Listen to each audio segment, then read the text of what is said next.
Good evening, everyone. Welcome to today's session. This is the ongoing part of UPSC CSC Modern India NCERT Old Textbook. Okay, history. NCERT History Old Textbook. So we are continuing with the sixth lecture of this series. The previous five are available in my YouTube channel. You can go back and watch them if you have not already did that. Okay. So in today's class, we will be looking into three chapters. Okay, we have in the previous chapter we finished up to 1857, the revolt of 1857. Today we are going to see what are the changes that happened afterwards, after the revolt. Then we will look into India and the foreign policy of India around that time. Say the India's neighbors, Tibet, Burma, Afghanistan, and all these things. And then finally we will look into the economic policy of Britain after the revolt of 1857. And the general economic policy that was followed in the 19th century. Okay, and by that we will be covering everything up till the beginning of national movement. So from the next lesson, that is the lecture 7 onwards, we will see the national movement. Okay, the beginning of International Congress and all those things. All right, so without any further ado, let's begin today's session. And I am Madhav Sankar Warrier. Welcome to this class. Okay, so chapter 9, administrative changes after 1858. Okay, one second.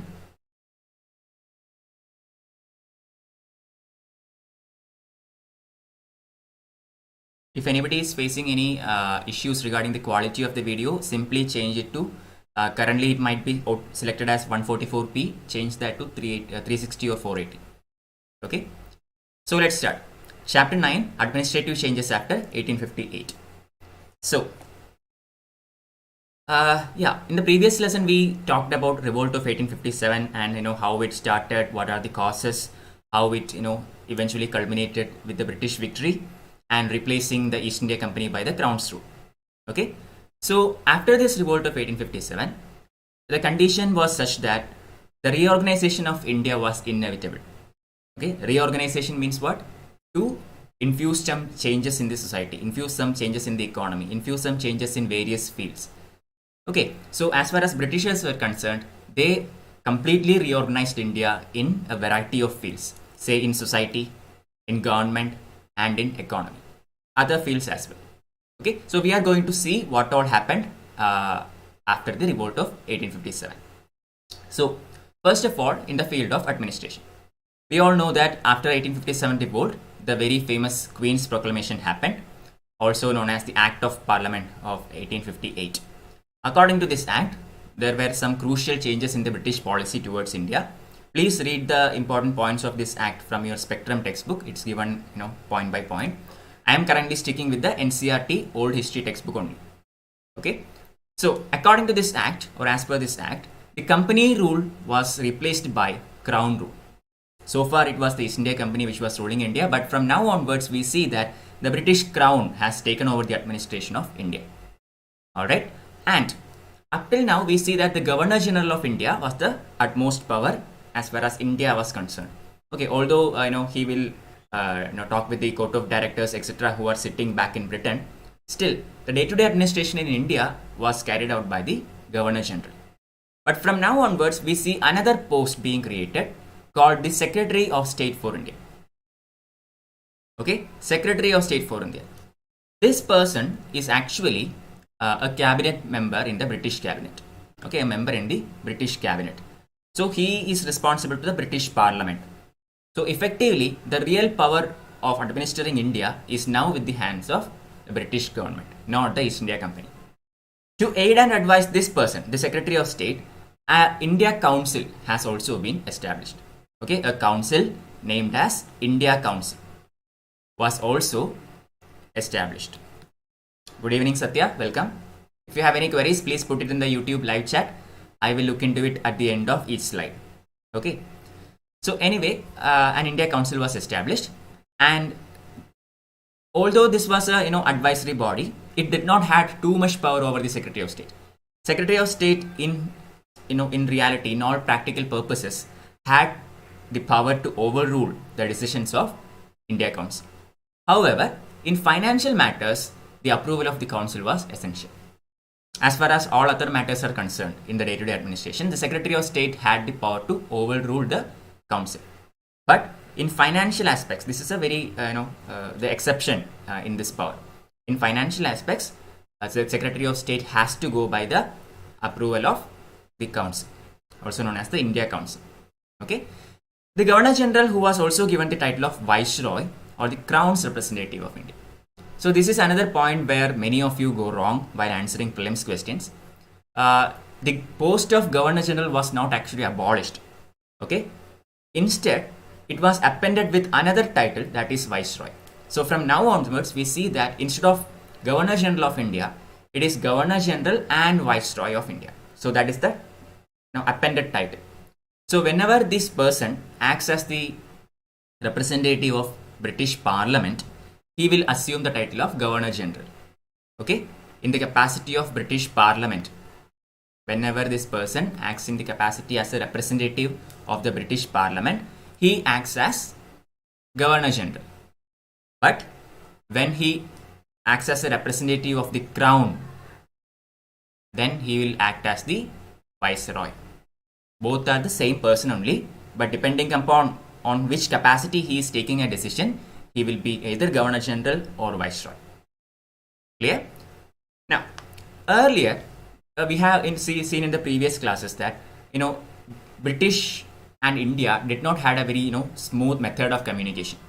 Very often, the policies that are taken by the British East India Company, the Court of Directors who are sitting in Britain, will get a huge delay before it is delivered to India.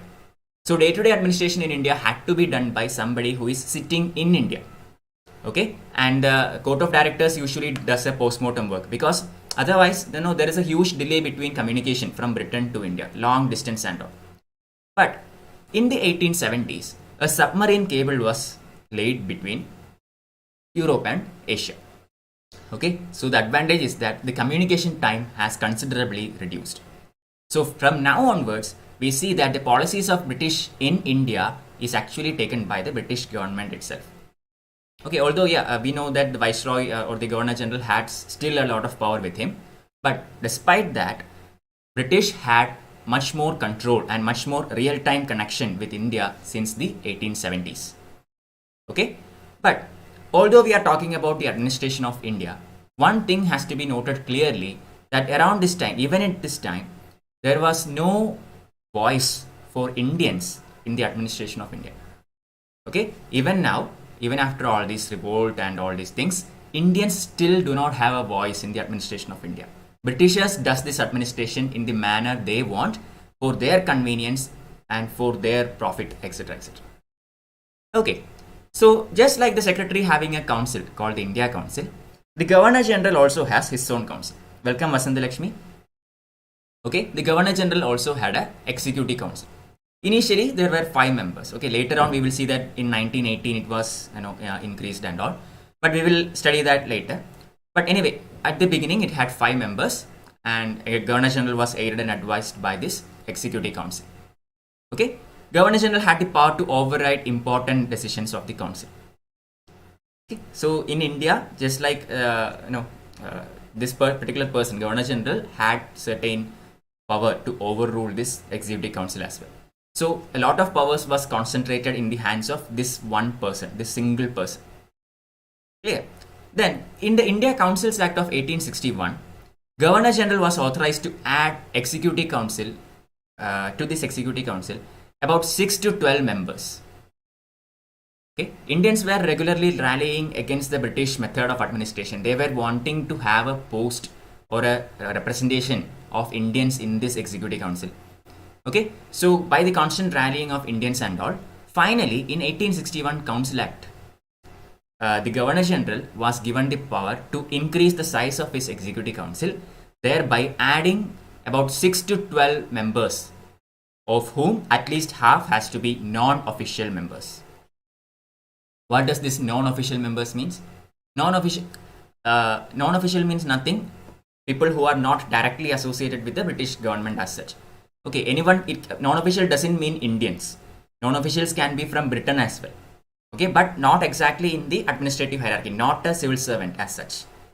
Clear? So non-official members could be added. At least half of these members should be non-officials. Could be Indians, could be Europeans. Okay, but even now we see that there is no representation of Indians in the administration of India. Okay, so as usual, right now we have a Governor General, we have an Executive Council, but we still do not have a legitimate authority for legislation. Okay, we do not have a legislative council. So this is the point at which British thought comes up with the idea of establishing an imperial legislative council. So we might think that, in the current context in India, we see that the parliament, the Lok Sabha and Rajya Sabha together makes the law and all, and executive does its functions, etc., etc. But so we might think the imperial legislative council was something similar, but it was not like that. Imperial legislative council was merely, a body which had really no power at all by itself. Okay, the decisions taken or the acts passed by the legislative council never became law without the consent of Governor General. Governor General had the full power to reject or completely veto any of the acts passed by this council.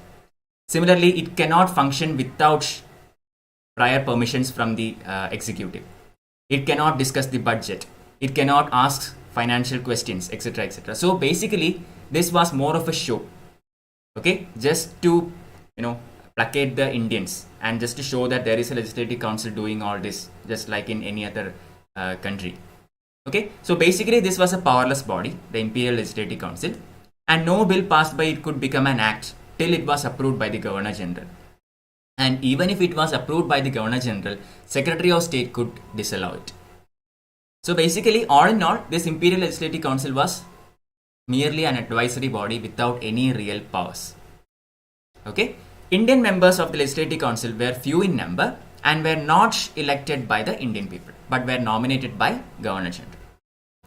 So again, because of the constant rallying by the Indians for wanting that representation in the government, Britishers allowed certain Indians into this council, into this legislative council, so that they can make an illusion that Indians are there in a body which are making laws for India.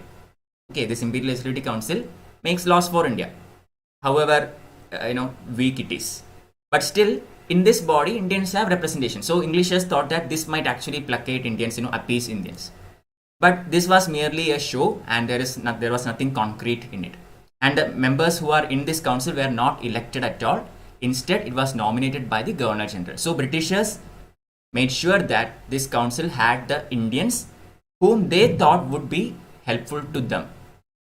Okay, and not actually elected by the people of India. So this is the general administrative setup of the Britishers since the revolt of 1857. Now let's see what happened in provinces. So this is the central administration. Now let's see what happened in provinces. We already have studied that the subcontinent of India was divided into various provinces. Okay, of these provinces, there were three important ones, three major ones, known as the presidencies, which includes Bombay, Madras, and Bengal. These three were the predominant ones for the presidencies. The ruling in these presidencies, okay, the administration in these presidencies were carried out by a governor along with his executive council of three. Okay, so we had a governor plus an executive council of three, all of whom were appointed by Crown. The British Crown actually appointed the governor and the executive council of three, who were administering the presidencies, not all provinces, just the three presidencies. As far as other provinces were concerned, those were administered by lieutenant governors and chief commissioners who were appointed by Governor General. Okay, for other minor provinces, other than these three presidencies, all other provinces in India were administered by lieutenant governors along with chief commissioners, all of whom were appointed by Governor General. Clear? So these kinds of questions can come in prelims which could confuse you. So say a statement can come like, as far as the provinces were concerned, the administrations were done by governor who were appointed by the British Crown. This is wrong. Governor administered only presidencies. Similarly, the crown appointed only the governor and his executive council members in presidencies, not in other provinces. Be very careful about these things. Okay, so all in all, we see a tendency of centralization in British power. Okay, we see this from the beginning. Okay, all the way from Regulating Act. We see that Britishers gradually tend to centralize everything. Too much centralization in power. Okay, say in repeated, Government of India Acts. We similarly in the Act of 1833, 53, etc., etc. We see a tendency to centralize. But Act of 1861 was actually a watershed moment in this tendency of centralization, because after this act there was some changes in British thought or British administration in the area of centralization. It gradually gave way for some kind of decentralization of power. Okay, decentralization of power into local self bodies or say provinces, etc., etc. So the first step of this decentralization in the field of finance especially was taken by Lord Mayo in 1870. Okay, after this revolt of 1857, the army was modernized. Britishers had to keep a well disciplined army, so too much finances was put into army and waging wars, etc., etc. So the British coffers were becoming less and less, so too much pressure was there on the British finances. So Britishers thought that if we keep everything centralized, they will have to administer all these fields using their finances at the center. And this finance was, not at all stable at this time, and it was declining. So they thought that we can actually decentralize this, give certain, small administrative capacities to local self bodies, and let them find the money to do that and let them do that. So we can, conserve our finances for the more important purposes. That was the idea. So the first step in decentralization in the field of finance was done by Lord Mayo in 1870. So local subjects, say such as police, jail, education, medical services, roads, all these, the power to take decisions regarding all these and to implement services in these sectors were given to local authorities. Okay, look at this. Army is out of question. Foreign service is out of question. Communication is out of question. So, police, jail, education, medical services, roads. So, these are areas where the British thought that, they are safe, or Indians cannot do anything much in these fields to hinder the British. So, such subjects or such areas were decentralized. Okay, and the local authorities were given full power to use the money given to them in any fashion they want in these particular fields. Okay, I mean they can allocate a majority to the medical services, or maybe they can allocate majority to police. Whatever they want, they can do. They will be given an amount. They can also raise certain amounts using local taxes and all, and they can administer these areas in any way they want. Clear? So this scheme, which was initiated by Lord Mayo, was continued by some other Governor Generals as well. For example, Lord Lytton. Lord Lytton is one of the most reactionary Governor Generals in India, who in 1877 further decentralized the administration. Okay, he also gave certain other fields such as land revenue, excise, general administration, and law and justice. These fields were also given to certain extents to the local authorities. Clear? So we see a gradual decentralization of power up to a certain limit. Okay, and after Lytton, another Governor General came to India in 1882 when the Whigs won the elections in England, and Lord Ripon became the Governor General, and he is also known as the father of local self-government in India. Okay, very important. Lord Ripon is known as the father of local self-government in India. Why? Because of his policies of decentralization. Okay, so he actually introduced a system of giving fixed grants to the provinces. He actually cancelled this one. Okay, earlier the center used to give a fixed grant to the provinces, and the provinces were to make use of this fund to administer all these fields.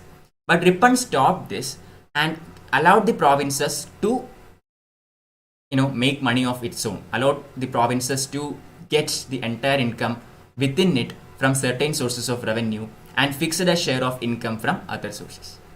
So then local self-government has now the capability of raising finance all of their own without having to depend on central authorities.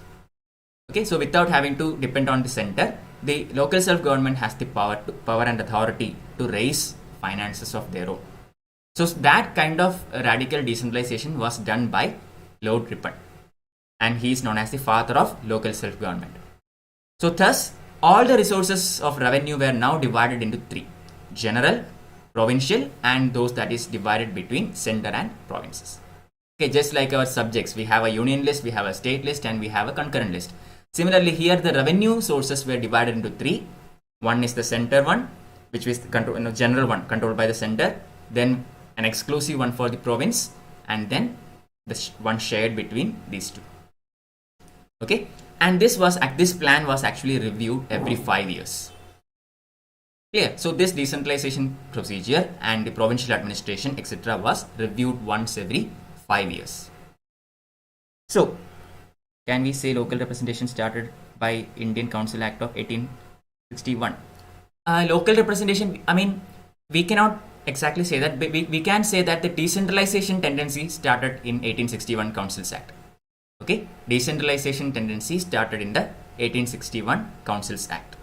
As far as local representation is concerned, that is a very vague term. Okay, what exactly do you mean? That is relevant, because even before that, you have to understand certain codes such as the municipal codes and petty criminal codes, etc., were actually controlled by Indian judges only. So there was local representation in certain fields. Similarly, as far as villages were concerned, in the previous class we studied that in the Mahalwari system, the village headman was given the authority to collect revenue and all. So as far as in that sense, as far as revenue administration is concerned, Indians had a representative there. Okay, but if we are talking strictly about the LSG in today's sense, then yes. Okay, but anyway, 1861 Councils Act can be marked as the watershed movement as far as decentralization in India is concerned. Okay, now the local bodies. Financial difficulties led the government to further decentralize the administration. Okay, so this was the major trigger for this decentralization procedure: financial difficulties. It was not done out of the philanthropic mindset of Britain.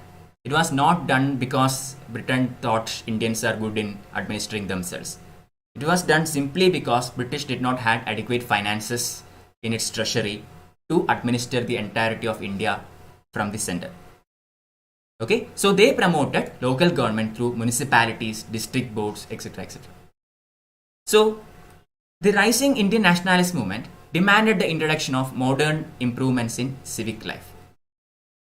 Okay? So as we are now speaking about the British attitude towards Indians after 1857, but in the background, in the other side, Indians are also regularly protesting against various activities of British. They are demanding self-rule they are not self-rule. They are demanding representation in administration. They are demanding more representation in provinces, etc., etc. Okay, they are demanding modernization of certain civic amenities. Clear? So Britishers decided that it is good, or it will be good for the British administration to transfer local services like education, health, sanitation, water supply, etc. to the local bodies. Okay, who would finance them through local taxes. So you can take all this burden out from the British administration and give it to the local bodies. Let them raise tax and do it all by their own. Okay, so they believed that associating Indians in the administration in some capacity or other would prevent their becoming politically disaffected. Okay, so this was the secondary idea behind this plan. So if you give some kind of administration to Indians, at least for now they would shut up. Okay, at least for now Indians will stop protesting, or at least for now Indians will think or will have an illusion that they have some kind of authority over Indian administration. this was another idea put forth by Britain at this time. In 1882, Lord Ripon, who was the Governor General at that time, he actually started another policy, the policy of administering local affairs largely through rural and urban local bodies, majority of whose members would be non-officials elected by the people wherever and whenever officials felt that it was possible to introduce elections. Also permitted the election of non-official as a chairman. So all this together makes Lord Ripon the father of local self-government in India. Why?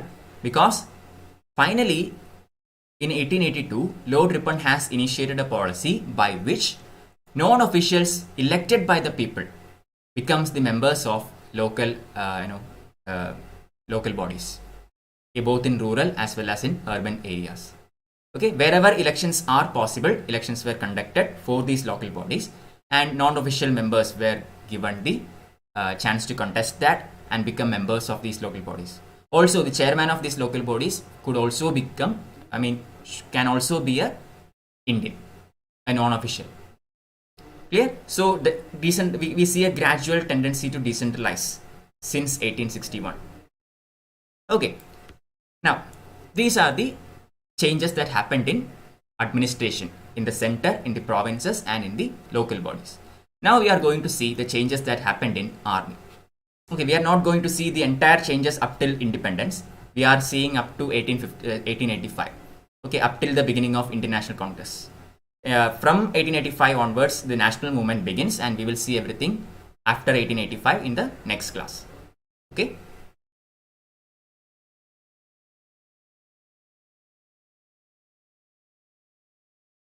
No, we can't say that it is Ripon. I already told you Lord Mayo started financial decentralization. The first step in the field of financial decentralization was done by Lord Mayo. Okay, we can't say that Ripon started decentralization as such. It was Mayo. Changes in the army. So after 1857, Britishers understood that you have to keep a balance between Europeans and Indians in the army. Due to the Crimean War and all, lots of European forces were taken away into Crimea to fight that battle, and the parity between European and Indian army was in favor of Indians during 1857 revolt. So Britishers learned their lesson and made some reorganization in the Indian army. So they carefully reorganized it after 1858. Company's European forces were merged with crown troops. Okay, so before talking about the Indian sepoys and all, let's talk about the Europeans itself. Earlier, up till 1857, it was the East India Company. Now it's the Crown's rule. So we have two British armies in place. One is the army of the company and the other is the army of the Crown. So these two armies were merged. That is the first thing that was done. Okay, during this merging, there were some controversies and all that we will study later. But for now, understand that these two were merged. Domination of the army by European branch was guaranteed. Okay, the parity was kept in favor of Europeans. Okay, in Bengal presidency, for every 2 Indian soldiers, at least 1 European was there. Okay, the 1:2 was the ratio in Bengal. In other presidencies, it was like 2:5. Okay, Britishers made sure that there is always an adequate number of Europeans in the army. Okay, European troops were kept in key geographical and military positions. So the strategic areas, the areas which which will give strategic advantages to the British, all were kept under exclusive European troops. Indians were not allowed to be in these positions. Similarly, crucial ammunitions, artillery, tanks, all these were exclusively given to European corps and not to Indians. Policy of excluding Indians from high offices was continued. Even before this 1857 revolt, there was a general policy that an Indian can rise up to a maximum rank of Subedar. That is the highest rank to which an Indian can rise in the army. So this policy was continued. Indians were never given a rank which is higher than Subedar until 1915. Okay, so this policy was continued.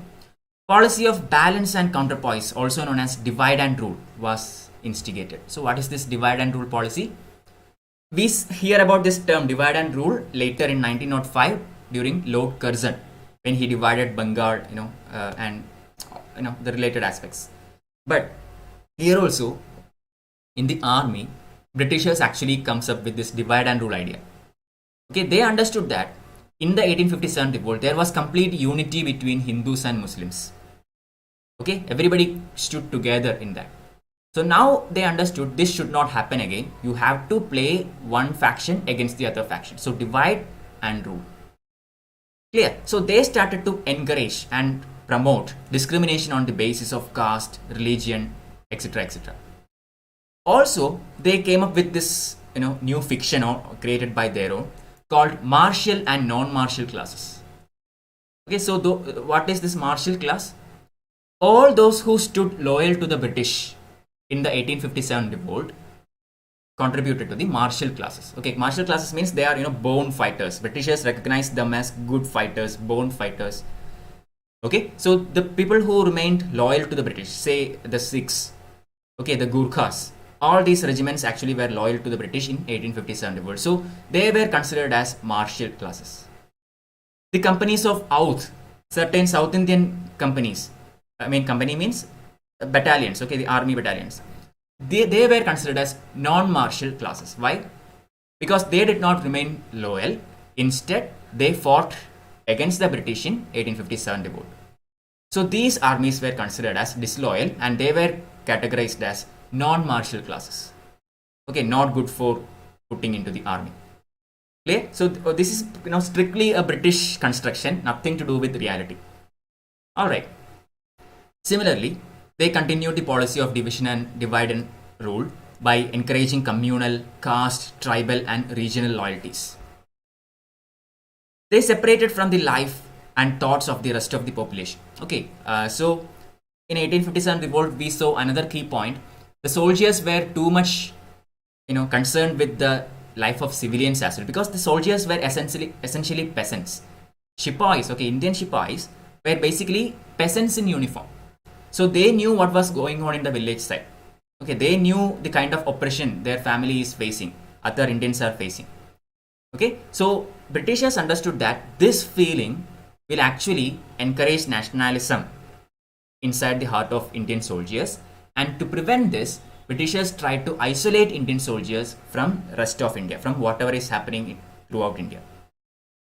Okay, so newspapers, journals, publications, etc. were prevented from reaching the soldiers. Understood? The soldiers were not allowed, these kinds of publications were strictly prohibited from reaching into the Indian soldiers to prevent the idea of nationalism as such. Even now, consider any country in today's world also. The Indian military, for example, is completely isolated from politics. Correct, right? They are not allowed to form political or affiliations or anything. They can't form unions and all. Okay, so certain rights which are there for Indian civilians are not given to the military. Why? For this same reason. They have to be united. The military should stand united. There should not be a division inside the military.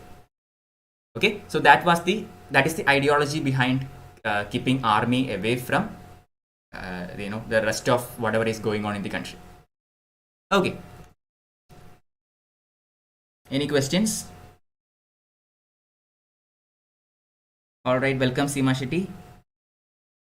Continuing, public services. So we saw about administration, we saw about army, now the public services. Okay, so Indians had little control over government of India. I already told you this. All the positions of power and responsibility in administration were given to Indian civil service. Okay, it's called Indian civil service, but the unfortunate fact is that this was not open to Indians for a long time. It was only in 1853 Charter Act that Indians were finally allowed to compete in the civil service examination. And it was actually held in London, and Satyendranath Tagore, brother of Rabindranath Tagore, was the first Indian to successfully crack this exam in 1863. Okay, finally, after 10 years of Charter Act of 1853, in 1863, Satyendranath Tagore became the first person to crack Indian civil service. So from now onwards, Indians, can enter the civil service, but it was extremely difficult. For one, the exam was conducted in London. It was conducted in English medium. Okay, Greek and Latin, etc., were some of the subjects for the exam. So everything is alien to Indians. Similarly, the age limit to write this exam, which was initially 23 years, was lowered to 19 years. So it became increasingly difficult for Indians to crack this exam and enter into service. Okay, but anyway, under the Indian pressure, different administrative services were gradually Indianized after 1918. That we will study later. For now, understand that gradually some kind of Indianization was allowed in certain services. However, the important positions and the real authority still was vested in the hands of British officials. Okay. Now, what about the princely states? How did the British react to the princely states? We already learned in the previous session that princely states remained loyal to the British crown during the 1857 revolt. They did not side with the rebels. Okay, so Britishers were happy with that. So they started a policy of, building some kind of friendship with the princely states. So up till 1857, there was this policy of Britain to annex these princely states into British India. Okay, for example, Doctrine of Lapse, Subsidiary Alliance, all these policies were taken by Britain to annex various territories to British India. Okay, so this annexation policy was actually abandoned after revolt of 1857 because the princes remained loyal during the time of the revolt, and not only that, they did not take part in the revolt, they also helped Britain in suppressing this revolt. So Britishers, as a reward, decided to abandon the policy of annexation and gave the prince the continuity to rule. Okay, acknowledged as far as the prince acknowledged the British paramountcy, the prince was allowed to continue administration. Okay, in 1876, Queen Victoria assumed the title of Empress of India. This is also very important. Queen's proclamation happened in 1858, and from that time onwards, this Indian administration is done by the British Crown.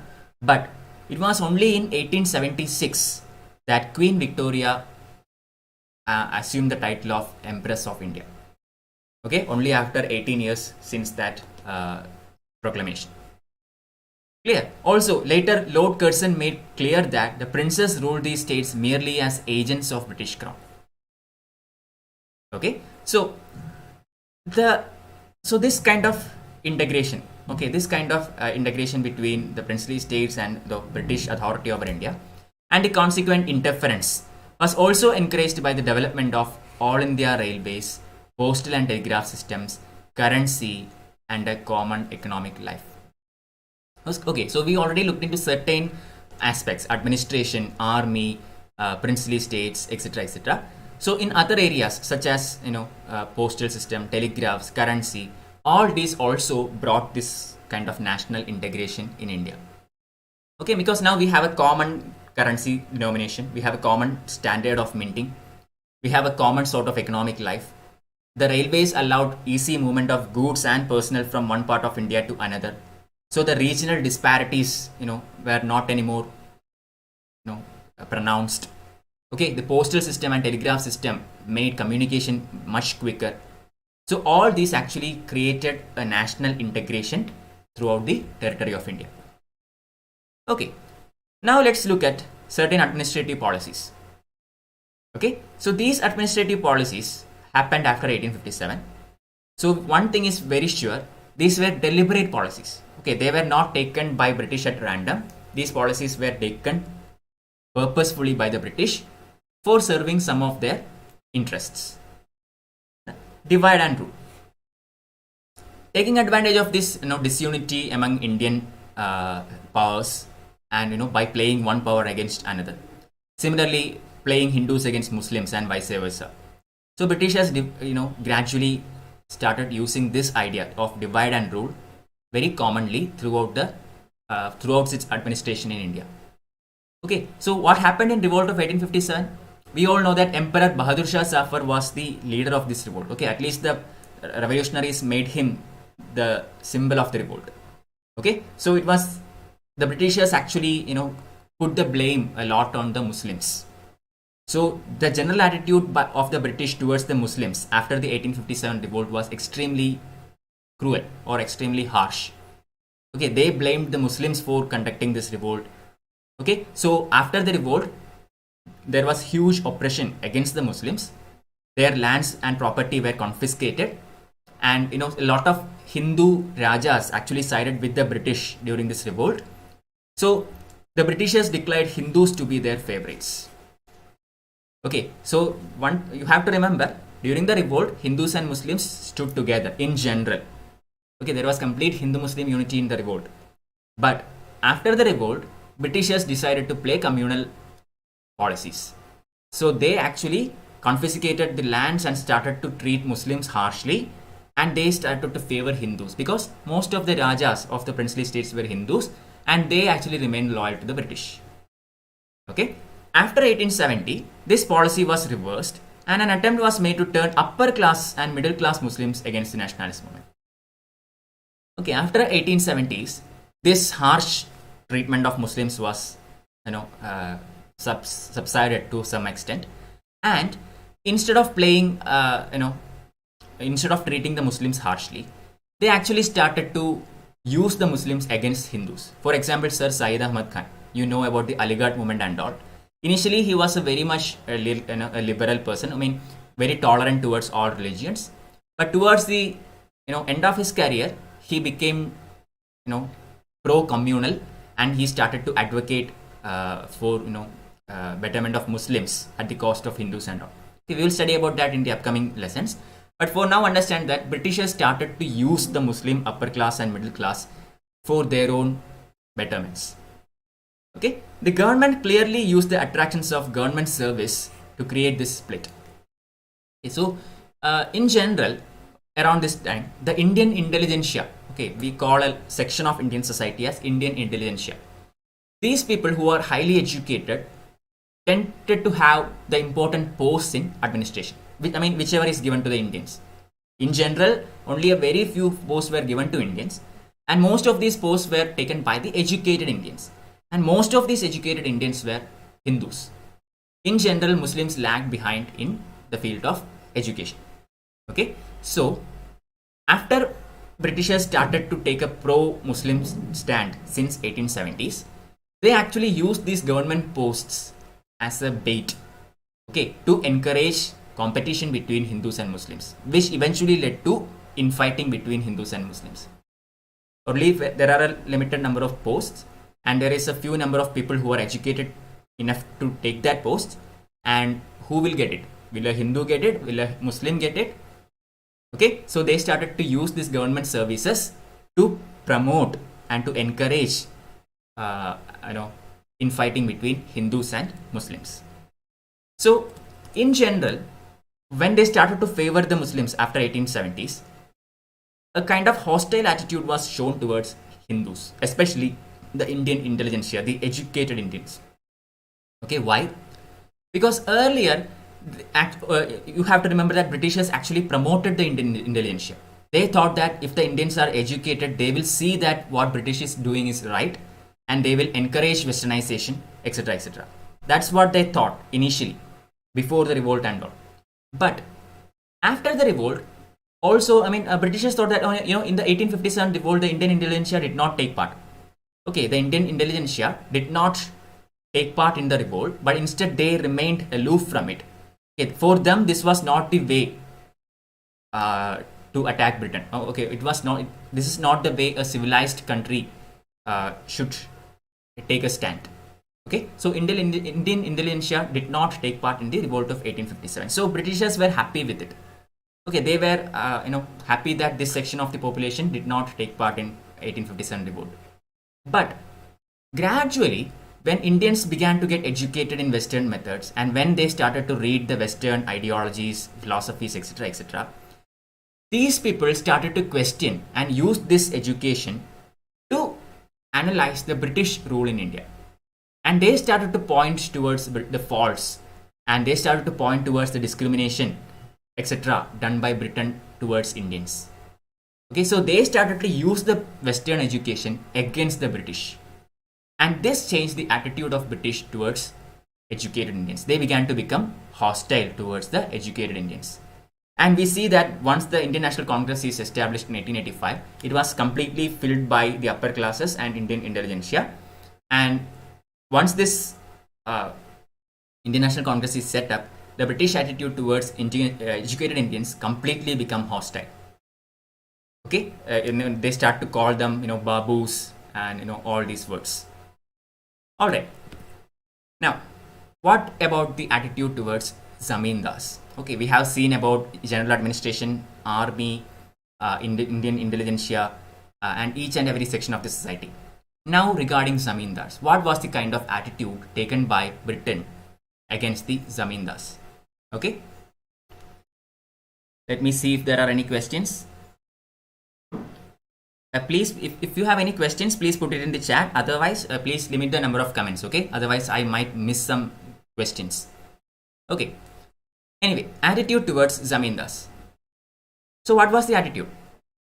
Lands of most talukdars of Oudh were restored to them. Okay, I mean, earlier Britishers actually captured all these territories and started to rule everything on their own. But in the 1857 revolt, majority of these zamindars actually supported British. Okay, they supported the British. So after the revolt, Britishers took a favorable attitude towards zamindars. Only a limited number of zamindars actually joined the revolt against the British. Okay, so zamindars and landlords were now hailed as traditional and natural leaders of Indian people. Okay, because they remained loyal, even the Britishers acknowledged that these people, zamindars and landlords, are actually the traditional leaders of Indian people. They were given possession of their land at the cost of peasants and were utilized as counterweights against Indian intelligentsia. Okay, so whenever Indian intelligentsia tries to modernize the society, Britishers started to use these zamindars as a counterweight. They started to use zamindars to spread traditional and orthodox methods against the Indian intelligentsia. So basically, zamindars became a tool in the hands of British. Okay, so the zamindars and landlords in return recognized that their position was closely bound by the maintenance of British rule and became its firm supporters. So peasants do not like the zamindars. Indian intelligentsia is also against them. Why? Because they are oppressing peasants. So majority of Indians are against them. Zamindars understood that it is the British who is actually giving them the power and keeping them in their position. Okay, so naturally they tended to join hands with the British. They started to support the British. Okay, now regarding social reformers, what was the ideology or what was the attitude towards social reformers? Prior to 1857, they were pro-social reformers. The Britishers, whenever social reformers came forward with various ideas, Britishers supported it. They stopped sati. They stopped they promoted widow remarriage, tried to stop female infanticide, stopped the human sacrifice which was practiced by Gonds. Okay, so in general, they were pro-social reformers prior to revolt of 1857. But after this revolt, they abandoned this policy and started to, shake hands with the orthodoxy. Britishers understood that going against the orthodox sections is one of the reasons why the 1857 revolt got so much attraction. Okay, because the religious orthodoxy thought that Britishers are actually interfering with their religious ideas and beliefs, and they vehemently opposed this. So in order to prevent this, Britishers changed their policy. They completely reversed their policy and started to side with the orthodox sections of the society. Okay, then they gradually began to side with the orthodox by encouraging casteism and communalism for political purposes. They actively encouraged social reaction. So they started to side with the orthodox sections. They started to play communal politics. So whatever benefited them, they went by that. Okay, so basically 1857 revolt was a watershed moment in Indian history because it actually changed the policy of Britain towards India. They learned everything from that revolt. Okay, and Indians actually learned nothing from it. I mean, in a sense, Britishers understood what all were the causes of this revolt, and they were ready to change their policies to suit their visions in India. But Indians failed to see what the revolt meant. Indians failed to see, how this revolt got that much traction. If they had continued the Hindu-Muslim unity, if they had continued to fight against religious orthodoxies and inhuman practices, things would have been different. But instead, they played towards the hands of Britain. Okay, extreme backwardness in social services, another important area. Although various reforms were taken in various fields, as far as social services were concerned, India was lagging behind like anything. Okay, after Industrial Revolution, Europe started to increase its quality of life. The social services in Europe was growing a lot. For example, education, sanitation, public health, all these were increasing in Europe. But in India, all these sections were extremely stagnated and extremely backward. Government did nothing to improve it as well. Okay, in the government budget, huge amounts were given to army because they had to wage wars, constant wars with various sections of society. They had to maintain huge army. They had to wage wars with in other colonies, etc., etc. So majority of the share of the budget was given to army, and only a very nominal amount was given for social services. Okay, the few halting steps, I mean, wherever they gave a few amount in social services, were concentrated in certain specific titles such as sanitation, water supply, public health, especially confined to urban areas. Okay, they did not spend too much in education. Why? Because they understood that Indians getting educated is not good for them. Okay, so they, instead of educating Indians and all, they decided to spend whatever little they are ready to spend in the fields of sanitation, water supply, and public health, especially in urban areas. Why urban areas? Because this is where the Europeans live. Europeans doesn't live in Indian rural setup. They live in urban areas. The India's rich upper class lives in urban areas. So in order to appease them, in order to placate these people, they gave some amenities in urban areas and completely neglected the rural areas and outskirts of cities. Alright, labor legislation. What about the labor laws in India? Anyone else? Okay, and if any questions, please put it in the chat. Okay, labor legislation. So as far as labor is concerned, the conditions of laborers in India were pathetic. Okay, I mean, it is needless to say, it was very pathetic. It was like 12 to 16 hours a day in a factory. No weekly holidays. Okay, we have Sunday holiday, Saturday holiday, etc. now. But those times there was no weekly holidays. Women and children were expected to work same as long as men. Okay, wages were extremely low. Factory conditions were overcrowded, dim light, unhygienic. Okay, certain machines which are hazardous, etc. were kept without any kind of safety mechanisms. Accidents were very common. So all in all, the conditions of laborers during those times were extremely poor and miserable. Okay, but Britishers did certain acts, or they implemented certain acts to put an end to this inhuman conditions in the factories. Why? Did they do it out of philanthropic concerns? Did they do it out of sympathy towards Indians? No. In Europe, the manufacturers in Britain started to put pressure on the British Crown regarding the factory laws, to pass the factory laws. Why? Because in India we have cheap labor and this much hours of work, very low wages, etc., etc., which means a huge output is brought out by Indian factories, and this started to threaten the European factories. If Indian factories started to produce this kinds of amount, this kind of quantity, then that is a threat to the European manufacturers because they won't have a market left, right? So they started to put pressure on the crown to implement certain factory laws which could actually prevent the Indian factories from producing this much quantity of goods, thereby outselling the British factories. Okay, so for this purpose, two Factories Acts were passed. One in 1881, the Indian Factory Act of 1881, other one the Indian Factory Act of 1891. When you study these two Factory Acts, be careful what legislation was done in which act. Okay, in the Spectrum textbook it's given point by point, you can read from that, but be very careful. For example, children below 7 years could not work in factories. This was done in Factory Act of 1881, not 91. You should know which legislation was implemented in which act. That is important.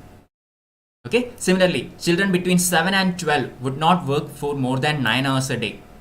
Children would also get 4 holidays in a month, basically every Sunday, or maybe anyway 4 holidays in a month. Proper fencing off of hazardous machinery. All these were brought in by Indian Factories Act of 1881, the first Factories Act. 10 years later, in the second one, a weekly holiday for all workers was promulgated. Okay, everybody get a holiday in a week. Working hours for women was fixed at 11 hours per day, and for children it was reduced to 7. However, the working hours of men were still left unregulated. Very important. For women it was reduced to 11 hours. For children it was reduced to 7 hours. But for men, there was no regulation. They had to work for very, very long hours, maybe 12 to 16 hours per day. Okay, but the interesting fact to note here is neither of these two acts applied to British-owned tea and coffee plantations. Okay, British-owned tea and coffee plantations were basically, implementing a system of slavery, very inhuman treatment of laborers. Basically, the laborers were considered as slaves. Okay, that was the condition in British-owned tea and coffee plantations. These factory laws were not applied to these facilities. These factory laws were predominantly applied to the Indian industries, the Indian factories, or the factories which were set up by Indians. Understood? So, double standard by the British government as always. Okay.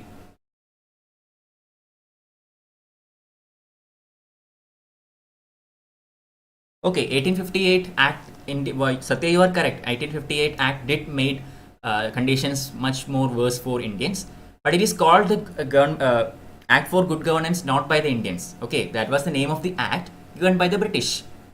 Okay, we do not call it the Act of Good Governance in India. When the act was implemented, it was the name given to the act by the British Parliament. Okay, I mean, by naming the act like that, they thought that they can make pacify with the Indians and all. Also, you have to remember, this act was in favor of majority. Okay, I mean majority in the sense in favor of orthodoxy, in favor of zamindars, generally in favor of the wealthier and upper class sections in India. Okay, these were the people who are who had the power to rule, who were influential in the society, who were wealthy enough to administer, etc., etc. So the upper classes of Indian society, except the Indian intelligentsia, were all in favor of this. Similarly, religious orthodoxy, which means the important religious leaders who were conservative of character, they also welcomed Britishers not interfering in the reforms and all. Okay, so the influential sections in India had were actually in favor of these kinds of methods, although the majority of Indians were not in favor. But unfortunately, this majority do not have a voice because of the obvious reasons. Okay. Now, reactions to the press. What happened to the press? Obvious, okay. Reaction to the press is very much, reasonable. The Britishers introduced the printing press in India. We know that.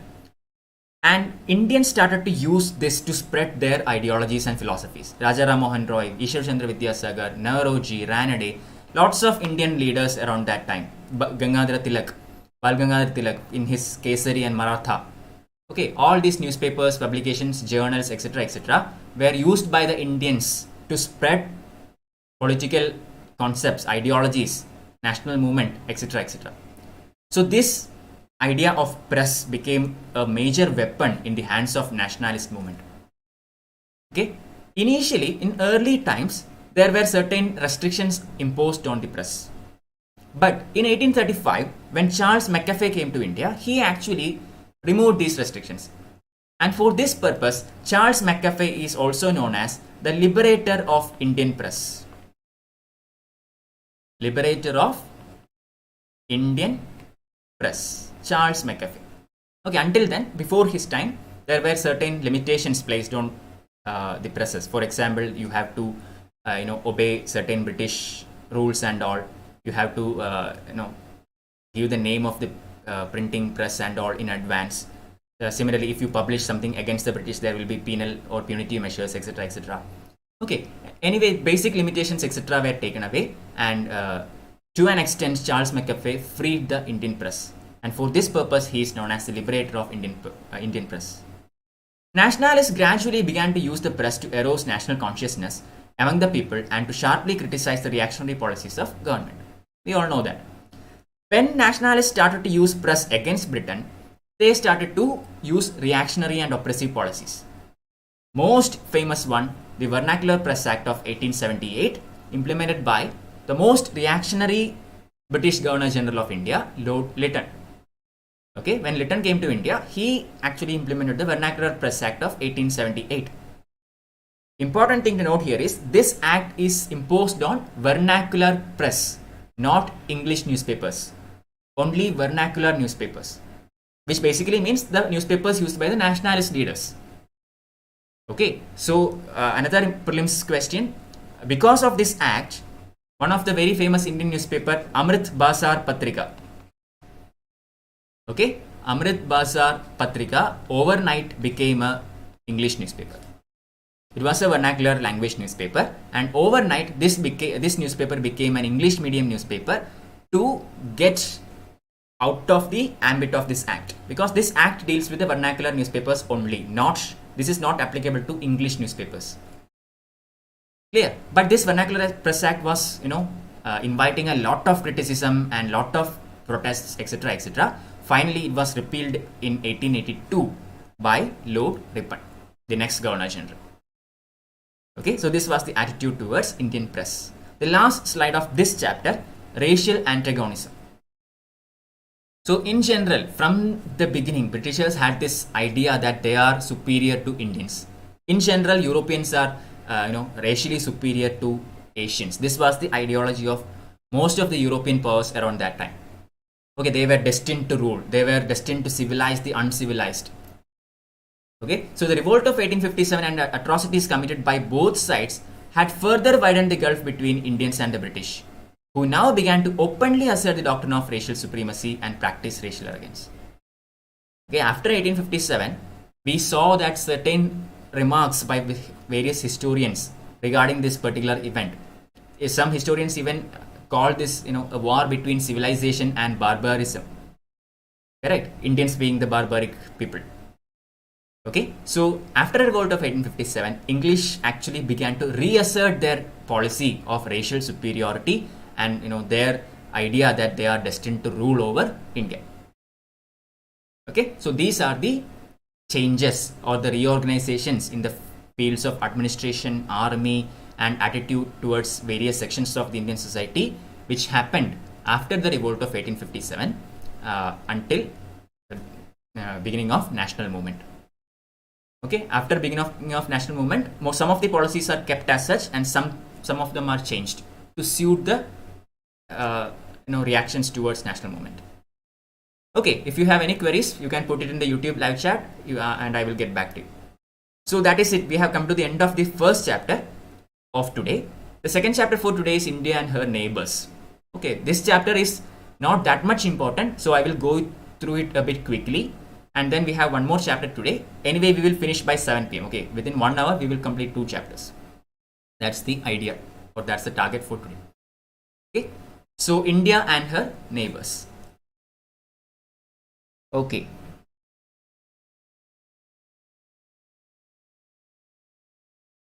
Is there any positive provisions for Indians as far as 1857, 1858 Government of India Act is concerned? No, in general, no. Okay, 1858 was actually, the Government of India Act of 1858 was essentially a reaction towards 1857 revolt. Okay, so in that sense, just think, would it be beneficial for Indians at all? In 1857, Britishers understood that whatever they did, or some of the things that they did, actually made the Indians angry towards them, and this invited certain reactions. So the 1858 Act was merely to placate the Indians. Okay, merely to prevent this reaction, that's all. It was never for the betterment of India. Okay, these acts were never for the betterment of India. They were merely for preventing a further Indian reaction so that Britishers can continue to drain India for their benefits. Clear? So some of the sections of Indian society might think that this is good for us. Say, Britishers decided not to interfere with the religious policies of Orthodox Indians. So Orthodox Indians might think that this is good for us. But objectively, if you look at it in a third person point of view, Britishers are merely, trying to avoid a fight. That's all. They are not doing nothing to improve the conditions of Indians at all. Okay, whatever they did through these acts were in fact, objectively speaking, or in fact, in the reality, in all practical purposes, bad for Indians. But at that time, certain sections of Indians, were loyal towards Britain, and they owed their power to British. So they never really understood what this act in its entirety really means to them. Okay. Now, chapter 10, India and her neighbors. So, India developed relations with its neighbors on a new basis. I mean, it is one thing to have a foreign policy as an independent nation, and it is quite different to have a foreign policy in a colonial nation. Okay, so if India is drafting the foreign policy of India, it is one thing, and if it is British drafting for India, it's different. I mean, they will draft India's foreign policy to suit their needs, not the needs of Indians. Clear? So that is the most important point that you have to understand here. Okay, so British government had two major aims. One is protection of their invaluable Indian empire. So their foreign policy meant that their colonial policies in India should be preserved. Number two, they have to expand their colonies to other parts of Asia and Africa as well, so that they can get more raw materials and they can find more markets for their finished goods. Okay. Also, they wanted to, defeat their rivals in the, rivalry among the European companies for achieving new colonies and markets. Okay. So their foreign policy established by Britain for India is generally in favor of Britain, in favor of Britain's interests and economic policies. Clear? So, in order to implement these foreign policies, Britishers had to fight certain major and minor wars, especially with the neighbors of India. Okay, with Nepal, with Bhutan, with Tibet, with Myanmar, etc., etc., there were plenty of wars. Most important thing to understand here is all these wars were fought using Indian troops. So Indian army, or the army comprising of Indian men, were actually employed to serve British foreign policy. Okay, and Indian army was often used even in Africa and other parts of Asia to fight for British, or to fight the battles of Britain. Okay, so the first war with a neighbor happened in 1814. That is with Nepal. Okay, this is very important. You have to study about Treaty of Segauli. Okay, Treaty of Segauli, etc., are very important, which was concluded between East India Company and Kingdom of Nepal. It was also very recently in the news because of the Kalapani issue. Okay, in the recent map of India, Kalapani was shown as a part of India, and Nepal protested against this. So it was in the news. So read about this treaty, the Kali River, the Susta region, the Gandak River, and etc., etc. Anyway, war with Nepal happened in 1814. So Nepal was actually conquered by the Gurkhas in 1768. Okay, Gurkhas are basically a Western Himalayan tribe, and they conquered Nepal in 1784 and 1768, and they were ruling over that territory for a while.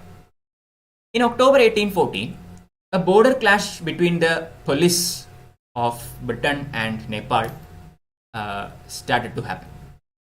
Okay, the Gurkhas were expanding southwards and Britishers were expanding northwards. So at some point of time, both their boundaries met together, and this actually led to certain kinds of conflicts. Initially, the Gurkhas began to win. I mean, Britishers suffered repeated defeats in the battles. Britishers thought that this should be a very easy battle. Okay, Nepal is a very small country, and Britishers, had the huge, mighty power. I mean, Britain was the number one power in the world at that time, So Britishers thought that they will win this easily. But Gurkhas were extremely brilliant in fighting, and Britishers, repeatedly suffered losses and defeats in the initial phases of the war. However, in the long run, Gurkhas were defeated. Okay, they were clearly outnumbered. They were clearly technologically, superseded by Britain. Because of these, extra benefits of British Empire, Gurkhas were defeated, and control of Nepal was to a certain extent taken by Britain. Okay, the British were far superior in men, money, materials, etc., etc. In April 1815, British occupied Kumaon, and in 15th of May, they forced the Gurkha commander Amar Singh Thapa to surrender. Amar Singh Thapa was the major general at that time, the most brilliant general of Nepal or the Gurkha regiment army, and he was finally defeated in 15th of May. Okay, government of Nepal denied to accept British demand of accepting a resident in Kathmandu. Okay, after the war, when negotiations were going on, Britishers imposed that a British resident should be kept in Nepal. Okay, basically, they are extending the policy of subsidiary alliance in Nepal as well. Okay, they want a British resident in Nepal, but Nepal was not ready to accept this. They understood that if they keep a British resident in Nepal, that basically means they are allowing Britishers to rule them. Okay, that is how Britishers take control over most of the territories. Indian experiences, obviously. Okay, so again a fight happened in 1816. Negotiations broke down. Another fight happened a couple of years later in 1816, and Britishers, quickly won the battle. Nepal government had to make peace with Britain in British terms. They had to accept the British resident. They ceded the districts of Garhwal and Kumaon, and even abandoned the claims for the Terai area. Okay, Terai area, right? The lower Himalayan regions, the Terai plains and all were, Nepal had a claim in these territories. All these were given up, and Britishers basically dictated the terms of this treaty, and Nepal had to sign it anyway because they couldn't contest with such a huge power. Nepal also withdrew its claim from Sikkim. But after this war, since this war, the relations between Nepal and Britain were usually quite friendly. Okay, both sides decided to respect each other because Britishers thought that they would easily win against Nepal, but the Gurkhas, were extremely powerful for them, and so the Britishers understood the Nepalese, fighting capacity and all. So they respected Nepal's capabilities, and Nepal in return, respected British power. So since this battle in 1816, both of them respected each other and maintained a friendly relation throughout. We do not see a British-Nepal conflict in the future. Okay, and the next important country here is Burma, or today's Myanmar. Okay, no questions, so moving on. Second important country, Myanmar. As far as Myanmar is concerned, 3 important successive wars happened. Conflict between Burma and British India was initiated by border clashes. Okay, basically here also expansionism is the major issue. Okay, Burma was expanding. The kingdom which was ruling Burma was actually expanding its borders. Britishers who were ruling India was expanding its borders. At a certain point of time, both borders came to met each other, and border clashes happened, which eventually led into further wars. Okay, another important trigger or another important feature which attracted Britain towards Burma was the forest resources of Burma. Plenty of forests, which means plenty of forest produce, timber, minor forest produce, etc., etc., which were raw materials for Britain. Also, French authorities on the French commercial interests started to, happen in Burma. Okay, we will see that Burma actually signs a treaty with France, as in a commercial treaty with France. So Britishers did not like the idea of another European power staying so close in Burma. Close to India as well. No? Burma is a neighboring country. So they did not like the idea of a rival European competitor in a neighboring country.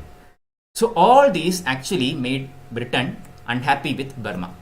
So they were trying to, find an opportunity to pick up a war with Burma and, dictate policies within the kingdom, and this came in 1824. Okay, so before the British Burma war happened, Burma was in an internal strife. Finally, King Alangupaya managed to unite Burma together between 1752 and 60. His successor Bodawpaya brought Burma's border up to that of British India. Okay, so these two were prominent rulers at that time. King Alangupaya, who united Burma, and his successor Bodawpaya was an expansionist, and he made the borders close to the British India. In 1822, Burmese conquered Assam. Okay, Burma actually conquered Assam. Similarly, protection was provided by the Arakanese fugitives. Okay, Arakan was a province in Burma. So those people who commit crimes against the Burmese kingdom in the Arakan area, they used to hide in the British part of territories which were part of British India. Okay, so Burma cannot encroach into the British territory and capture them, just like various other personalities do in today's world. They commit a crime in one country and they go to some other country where they cannot be extradited, right? We have seen that in lots of cases, financial fugitives, for example. So same thing happened at that time also.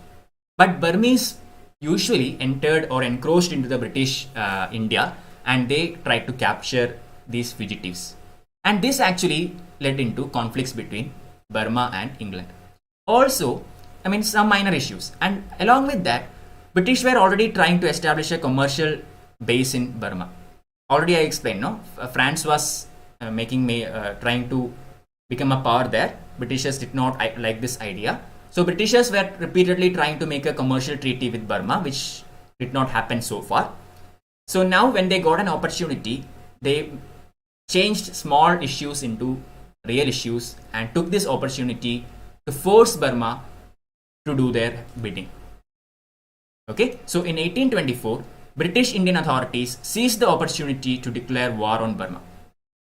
For several decades, they have been trying to persuade government of Burma to sign a commercial treaty with them and to exclude French traders from Burma. Since this did not happen, they took the opportunity when it presented itself. Okay, here also, Britishers had some initial setbacks. Okay, Burmese are extremely good in guerrilla warfare because Burma is predominantly forested region. Britishers are good in open field battles and all. Okay, they can use artillery, tanks, and all these things. Heavy tanks are not there at that time, but some kind of artillery, heavy artilleries are there. But you can't take all these into a forest setup. Okay, in forest setup, guerrilla warfare is the most effective one, and Burmese were extremely good at that. Okay, so initially Britain had to suffer certain setbacks, but eventually the true might of British army managed to defeat the Burmese, and the Burmese were chucked out from Assam, Chachar, Manipur, and Arakan.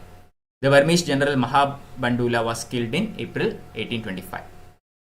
In 1826, finally, the Treaty of Yandabu was signed, which brought peace to which concluded the First Burmese War. Okay, the Treaty of Yandabu, First Burmese War. Don't forget. In the Second Burmese, before that, let me just look into the Treaty of Yandabu. So, what were the clauses of this treaty? Pay 1 crore rupees as war compensation. Okay, government of Burma had to pay 1 crore rupees as war compensation. Cede its coastal provinces of Arakan and Tenasserim. To abandon all claims in Assam, Chachar, and Jaintia. Recognize Manipur as an independent state. Negotiate a commercial treaty with Britain. Accept British resident at Ava. Ava was the capital of Kingdom of Burma. Okay, while posting a Burmese envoy at Calcutta. By this treaty, British deprived Burma of most of its coastline and acquired a firm base in Burma for future expansion. So these were the clauses of the Treaty of Yandabu. Okay, very much in favorable to Britain. A one-sided treaty in the favor of British. In 1852, another war happened. This is the Second Burmese War. And this war was wholly the result of British commercial greed. Okay, in the first war, there were plenty of events, no? The fugitives of Burma coming into Britain, British India, Burmese military encroaching into this region and trying to capture them, the British commercial interest in Burma, etc., etc. So plenty of reasons were there for first war. Second one was purely out of British commercial greed. Okay, British timber firms wanted the large population of Burma to be its market. Also, Burma was a very good area for achieving raw materials. Okay, so this greed made Britain to fight the next war. Okay, but Burmese government was not happy with further British penetration. British already have some of the important areas of Burma under its occupancy. Okay, but the Burmese government did not want the British to enter any further into their territory. So they started this, they tried to prevent this as much as they can. At this time, Lord Dalhousie came to India, who was a very in favor of expansionist policies. Even in India, he followed the policy of doctrine of lapse, which is an expansionist policy. So the same thing that he followed in foreign policy also. He wanted to expand the British territories in favor of British crown. Okay, so Lord Dalhousie was waiting for some kind of excuse to attack Burma, and it came in the form of two British captains. Okay, two of the British sea captains complained to Lord Dalhousie that the Burmese officials in Rangoon, extorted nearly 1,000 rupees from them. Okay, some frivolous complaint. And when this complaint was brought to Dalhousie, he took this as an opportunity to interfere or mess with Burma. Okay, and he sent an envoy to the Burmese court named as Commodore Lambert, and Commodore Lambert was in purpose aggressive. Okay, I mean, if he went there as an envoy to maintain a diplomatic relation, then peace could have been maintained. But it is not the idea of British Empire to maintain peace. They wanted to pick up a war. Okay, so they did anything that could start a war. So the British envoy Commodore Lambert went there, and purposefully he was aggressive against the Burmese. And he put forward many criteria, demands and all. Burmese actually accepted all these demands. Okay, Burmese did not want another war. They accepted all these demands straight away. So what did Britishers do? If the Burmese accept these demands, they can't start a war now, because there is no excuse for a war. So when the Burmese accepted their first demands, Britishers put forth some ridiculous demands, okay, which Burma can never accept. For example, the Britishers, laid claim for certain Burmese territories. They wanted to dictate the Burmese foreign policy, etc., etc. Okay, all these were clearly in violation of the sovereignty of Burmese kingdom. So there was nothing the Burmese could do. It started, the war started, and Britishers obviously won the war without much effort, and this was a much more decisive victory for Britain. Rangoon was immediately captured, and other important towns such as Bassein, Pegu, Prome, etc. fell in the hands of Britain. This is an important outcome of Second Burmese War, capture of Pegu.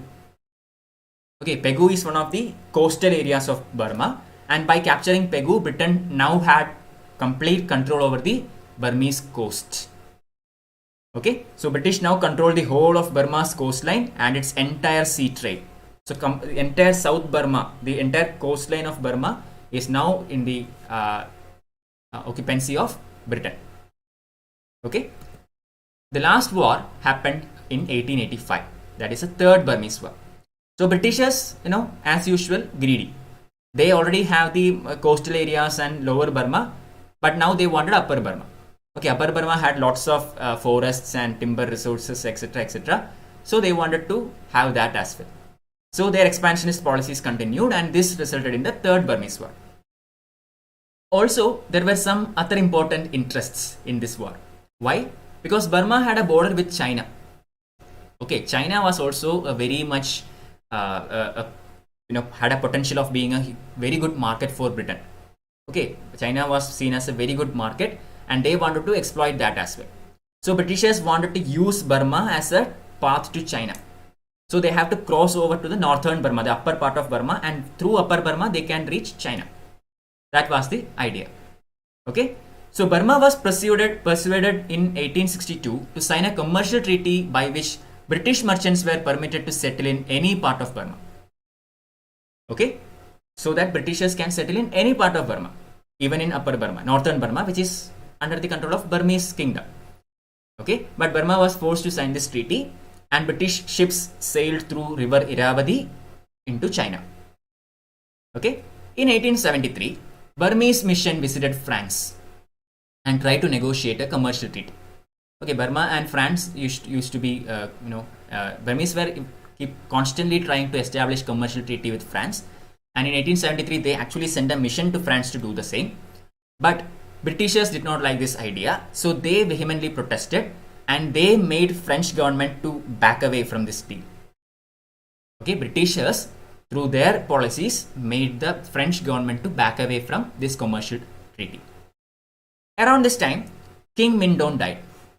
Okay, King Mindon died in 1878, and he was succeeded by King Taibao. Okay, King Taibao. What did British do? I mean, King Mindon was the person who tried to establish this relationship with France. So obviously, Britain did not like him. King Taibao was his successor, so British did not like him either. Okay, so Britishers actually gave shelter to the rival princes, those who opposed King Taibao to in their claims for power. Okay, and openly interfered in Burma's internal affairs under the garb of preventing the alleged cruelties of King Taibao. So Britishers actively tried to interfere in the internal affairs of Burma. In 1885, Taibao signed a purely commercial treaty with France. Okay, so Burma and France has been trying to sign this treaty for a long time, and finally Taibao managed to implement this. Okay, so when this treaty was signed, British Chamber of Commerce and British merchants were not at all happy with it, and now they pressed the British government to annex Upper Burma. Already Lower Burma and regions of Assam, Manipur, etc. are with Britain. Now they wanted to annex Upper Burma as well, because they did not want a rival European power as close to them as in Upper Burma. Okay, here comes another trigger for this war in the form of Bombay Burma Trading Corporation. Okay, Burmese government accused this company of exacting more than double the quantity of teak contracted for by bribing local officials and demanded compensation. Okay, this Bombay Burma Trading Company, they actually signed a contract with Burma for extracting or for cutting down teak, timber, especially teak for various purposes. Okay, but Burmese government found that this particular corporation has been cutting down more than the quantity which was agreed by as per the treaty. So when they found it, they immediately wanted the compensation for violation of this treaty and all. Okay, and this accusation was actually one of the triggers which contributed to the Third Burmese War. And British invasion happened in 13th November 1885. We all know what happened. Taibao had to surrender because he couldn't stand against the British. And on 28th of November 1885, his dominions were annexed to the Indian Empire. So now the entire Myanmar has been annexed to the British Indian Empire. The soldiers of Burma continued fighting. Okay, even though Taibao surrendered officially, soldiers continued fighting because they were very good in guerrilla warfare. So this guerrilla tactics continued for another 5 years, and it was only after around 1890, that Britishers finally managed to put an end to this as such. Okay. Now, needless to say, the expenses of all these wars were borne by none other than Indians. Okay, but all these wars were conducted for the British commercial interests, but the cost of all these wars were put on the heads of Indians as usual. Okay, and later on we will see that in 1935, British separated Burma from India in the hope of weakening Burmese struggle for freedom, and Burmese nationalists opposed this step. So I told you in 1885 Burma was annexed to the British India, and during the phase of national movement, Burmese nationalism and Indian nationalism comes together, and unitedly they fight the British. And in 1935, Britishers purposefully separate Burma as a different country in the hopes that this will split the nationalism into two different wings, and thereby weakening the nationalism of these two nations. Okay, but the Burmese nationalists opposed this in 1935. Anyway, finally, the Burmese nationalist movement reached new heights under the leadership of U Aung San during the Second World War, and finally Burma won its independence on 4th January 1948. Okay, that we will study in the upcoming chapters, but anyway, in 1948, January 4, Burma became an independent country. Okay, no questions, so moving on. Relationship with Afghanistan. Okay, we have some wars with Afghanistan, we have some wars with Bhutan, and Sikkim also. Okay, so what was the wars with Afghanistan? Afghanistan, I mean, there was no commercial interests. Okay, there was no commercial interest in Afghanistan. The reason why Britishers attacked Afghanistan was purely because of Russia. Okay, Russia was also following a policy of expansion, and Britishers wanted Russia away, as far away from possible from its Indian territories. So Afghanistan was supposed to act as a buffer between Russia and British possessions in India. Clear? So they wanted to control Afghanistan to act as a buffer. Otherwise, if Afghanistan falls to Russia, then Britishers are in trouble, because Russian power is at the borders of India, and Britishers did not want this. Okay, at that time, remember, there is no Pakistan, it is only India. So after India, it's Afghanistan, because Pakistan is not there. Okay, so they wanted Afghanistan as a buffer state. That is why this war happens. So in 1835, the Whigs came to power in Britain, and Lord Palmerston became the foreign secretary. Okay, at this time, Dost Muhammad was the ruler of Afghanistan. Clear? Dost Muhammad actually was in a very uncomfortable position, because he was in attack from all sides. Okay, from Punjab, Maharaja Ranjit Singh has been creating troubles. His own people, certain tribals in his own territories were trying to dethrone him. Some of the rival factions has been trying to dethrone him. Russia was right at its northern border. I mean, if Russia attacks, Afghanistan will fall anytime. Okay, so all in all, Afghanistan was in a very awkward position at this time. So Dost Muhammad was looking for some powerful friends. Okay, and he actually desired some kind of good alliance with Government of India. Government of India means British government at that time. Okay, so the Dost Muhammad, who was ruling Afghanistan, wanted to have a good relationship with Britain. Okay, so he adopted a friendly attitude towards the British envoy. When British sent an envoy to Afghanistan, he actually welcomed the British envoy with huge interest. Earlier, he rejected a Russian envoy. Okay, that also have to be told here. He rejected a Russian envoy, and he accepted warmly a British envoy. Okay, but Britishers did not want a prosperous Afghanistan. What Britishers want is a buffer state. Okay, they wanted Afghanistan to influence Russian policies, but they did not want a strong Afghanistan. Clear? So Lord Auckland, the Indian Governor General, offered Dost Muhammad an alliance based on subsidiary system. Okay, Auckland, who was ruling India at that time as the Governor General, he actually offered a subsidiary system to Afghanistan. Would any independent country accept subsidiary alliance? No, right? I mean, the subsidiary alliance means what? You have to disband your armies, you have to keep a resident in the capital, etc., etc. So basically, it means allowing the suzerainty of Britain. So an independent country can never accept a subsidiary alliance. Obviously, Dost Muhammad also did not accept it, and because Britain insisted upon this, he had nowhere else to go. But rather than accepting this subsidiary alliance, he reluctantly turned towards Russia. Okay, Dost Muhammad turned in favor of Russia, and this actually led to the first Afghan war. Okay, so now Auckland decided to replace Dost Muhammad with Shah Shuja. Dost Muhammad is now in favor of Russia because of British policies only, but anyway, he is in favor of Russia. So Auckland decided to replace Dost Muhammad with another person who will essentially be a puppet of Britain. Okay, and that is Shah Shuja. So Government of India, that is the British government, along with Maharaja Ranjit Singh and Shah Shuja, these three parties together formed a treaty in Lahore in June 26th of 1838, according to which Shah Shuja will be made the king of Afghanistan, and Shah Shuja promised that he will not enter into negotiations with any other foreign power without the consent of Britain and Punjab. And together, all these three powers attacked Afghanistan on February 1839. Okay, and they won. They captured power in Afghanistan. Shah Shuja became the ruler. Problem is that people did not like the idea of Britain interfering in their administration. Afghanis people did not like the idea that a foreign power is interfering in their administration.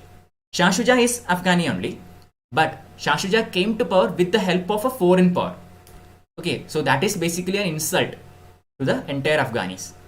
So they resented this. They started to create trouble for the new ruler. Okay, and they started to support Dost Muhammad. So Dost Muhammad and his supporters began to harass the British army occupation. And in 11th of December 1841, British were compelled to sign a treaty with Afghan chiefs by which they agreed to evacuate Afghanistan and restore Dost Muhammad. Okay, so the Afghan policy of Britain was complete disaster. I mean, it failed across borders. Not only that, when the British army retreated from Afghanistan, this army was constantly attacked by the Afghanis tribals from behind. And only, I mean, according to the reports and all, only one soldier managed to come back alive out of the huge army that went into Afghanistan. That was the condition. So it was a disaster for Britain, the Afghan war, first Afghan war. Okay, so the British India government now organized a new expedition. The first expedition failed. So they came up with a new expedition and they captured Kabul. Kabul is the capital of Afghanistan and it was captured on 16th of September 1842. But again, here also Britishers remembered what happened in the first Afghan war and they actually arrived at a settlement with Dost Muhammad by which British evacuated Kabul and recognized him as the independent ruler of Afghanistan. Okay, they couldn't actually gain control over Afghanistan for a very long time. From this point onwards, they follow a policy of non-interference, at least for some time. In 1855, Treaty of Friendship between Dost Muhammad and Government of India was signed and friendly relationship were maintained between these two nations. Okay, agreed that they will not interfere in each other's territories. And Dost Muhammad said that, the enemies of British are his enemies and friends of British are his friends. Okay, so a very cordial relationship between Afghanistan and British government of India. After 1864, this policy was continued by other governor generals as well, such as Lord Lawrence and his two successors. So this non-interference policy was continued for a really long time. But in 1870s, something else happened. Okay, if you have any queries, you can ask. Okay, don't worry. The second Afghan war happened as a result of certain developments in 1870s, which were they? First of all, there was a resurgence of imperialism all over the world. Okay, every country in the world, especially the European nations, were trying to find new and new colonies. So there was a race of imperialism happening around the world. Also, the Anglo-Russian rivalry was getting intensified. Okay, so when Anglo-Russian rivalry gets intensified, obviously Britishers are worried about their positions in India because India is right beneath Russia. The only buffer is Afghanistan. So now again, when the Anglo-Russian rivalry intensified, Britishers again concentrated into Afghanistan, and this is the reason of Second Afghan War. Okay, so British demanded the unilateral right keep of British mission in Kabul to exercise control over the Afghan foreign relations. Okay, and when a foreign country insists an independent sovereign country and try to dictate its foreign policies, obviously there will be a war. That is true, right? If any country violates the sovereignty of another country and try to make that country obey the former one, obviously there will be clashes. Okay, and the attack on Afghanistan happened in 1878, and later, 1 year later, peace came in May 1879 when Sher Ali's son Yaqub Khan signed the Treaty of Gandamarg. Sher Ali was the king, and later Yaqub Khan, his son, was the successor, and he signed the Treaty of Gandamarg, very important, that happened in Second Afghan War. Okay, and this treaty gave British everything that they wanted. In the first Afghan War, it was a complete disaster. British got nothing. But in the Second Afghan War, according to the Treaty of Gandamarg, Britishers got everything that they wanted. They secured certain border districts. They secured the right to keep resident at Kabul. They secured the right to control the Afghans' foreign policy. Okay, but again, Afghanis are not ready to give up. The Afghan tribals and other sections of Afghan did not like the idea of a foreign country ruling over them. So on 3rd September 1879, the British resident Major Kavatnari and his military escort was attacked and killed by rebellious Afghan troops. Okay, so when this happened, again a second wave of attack happened by Britain, and again Afghanistan was occupied. Lytton was replaced by Ripon. Okay, this the second Afghan war happens around 1878. Okay, at that time, Governor General of India was Lord Lytton. Remember the Vernacular Press Act and all. It is 1878 only. Lord Lytton was the Governor General, and he was a very oppressive person. But immediately afterwards, the Whigs comes into power in Britain, so he was replaced by Ripon. Ripon is much more liberal in his stance. So what did he do? He immediately reversed Lytton's aggressive policies and went back to the policy of non-interference. He recognized Abdur Rahman, a grandson of Dost Muhammad, as the rightful ruler of Afghanistan. The demand for the maintenance of British resident in Afghanistan was withdrawn. In return, Abdur Rahman agreed not to maintain political relationship with any power except Britain. So again, a policy of non-interference, and all the extravagant or all the ridiculous demands put forth by the British were withdrawn, and in the Afghanis in their part accepted that they will not maintain relationship with any foreign power other than Britain. Okay, now this is the end of second Afghan war. Now that comes the third one. This happens a lot later. Okay, after the First World War and after the Russian Revolution of 1917. At the end of First World War, by the Treaty of Versailles, Ottoman Empire was basically humiliated by the British. You know the story. Okay, and this actually hurt the sentiments of Muslims all across the world, even in India. At that, that is one of the reasons why we have the Khilafat movement. Okay, so after the First World War and after the Russian Revolution of 1917, Russian Revolution of 1917 actually gave this anti-imperialistic tendencies throughout the world. Okay, so this mistreatment of Muslims and this new idea of an anti-imperialistic mindset, this together played a huge role in Third Anglo-Afghan War.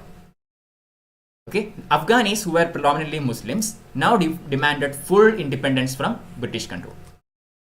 The British were on the succeeding side of the First World War, and they actually played a huge role in Treaty of Versailles, which humiliated Ottoman Empire or the Caliphate, which is the highest religious head of Muslims at that time. Okay, so the Afghan now demanded full independence from British control. Habibullah, who had succeeded Abdur Rahman in 1901 as Amir, was assassinated on 20th February 1919, and his son Amanullah, the new Amir, declared open war on Britain. Okay, Amanullah, the new ruler of Afghan, openly declared a war against Britain. But again, peace came very quickly in 1921, when by a treaty, Afghan recovered its independence in foreign affairs.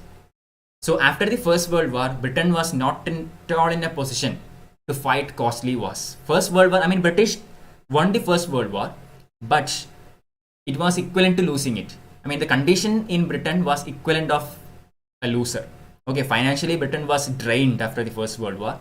Economically, militarily, etc., Britain was pretty weak. It was a very costly war at that time. Okay, so British did not pursue too much expansionist policies against Afghanistan at this time.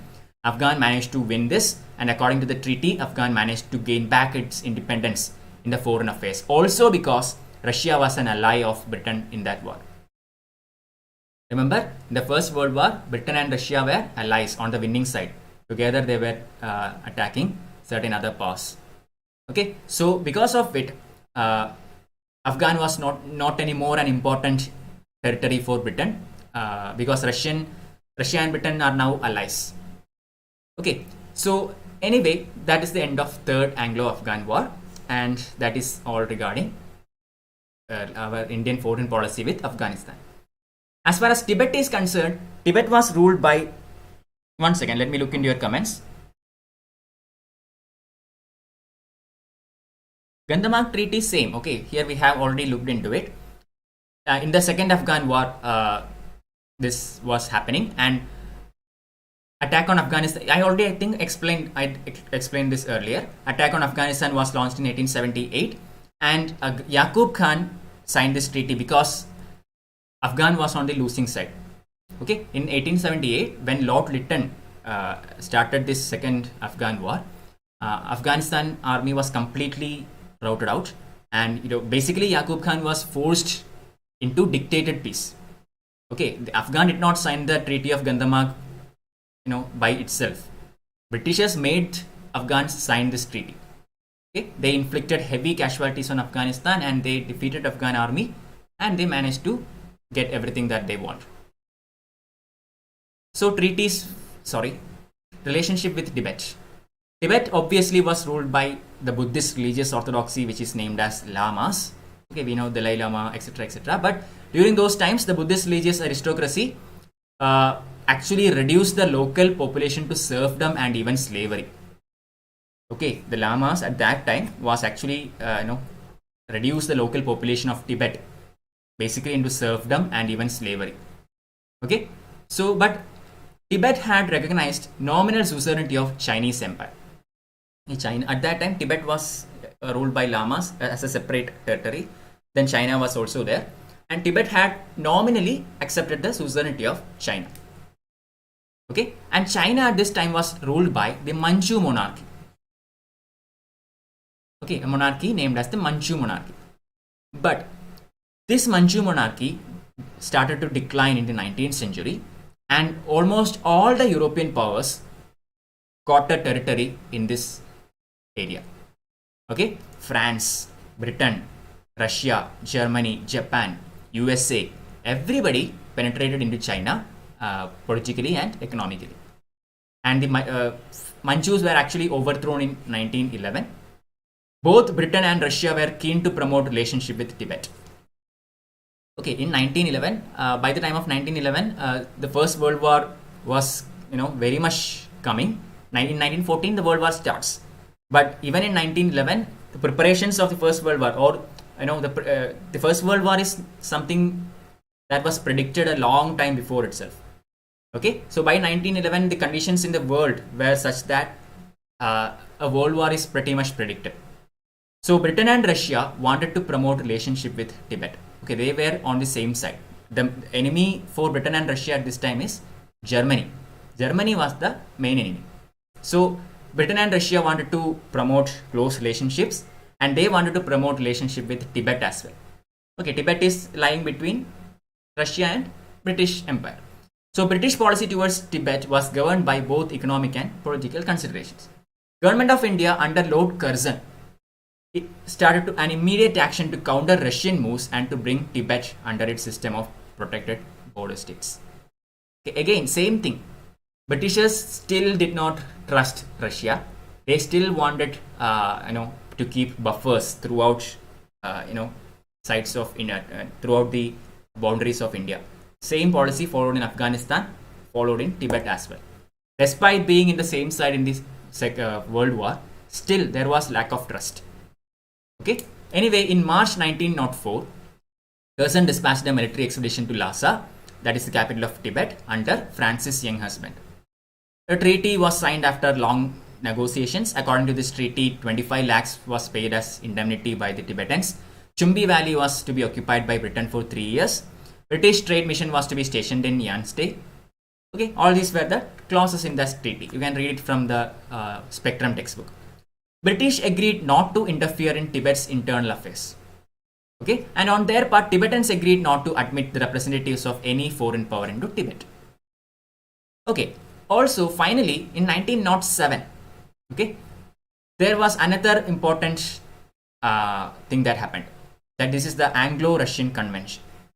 I already told you the 1914, the First World War was pretty much predicted. Okay, so before the First World War, there were a lot of military alliances being made throughout the world, especially in Europe.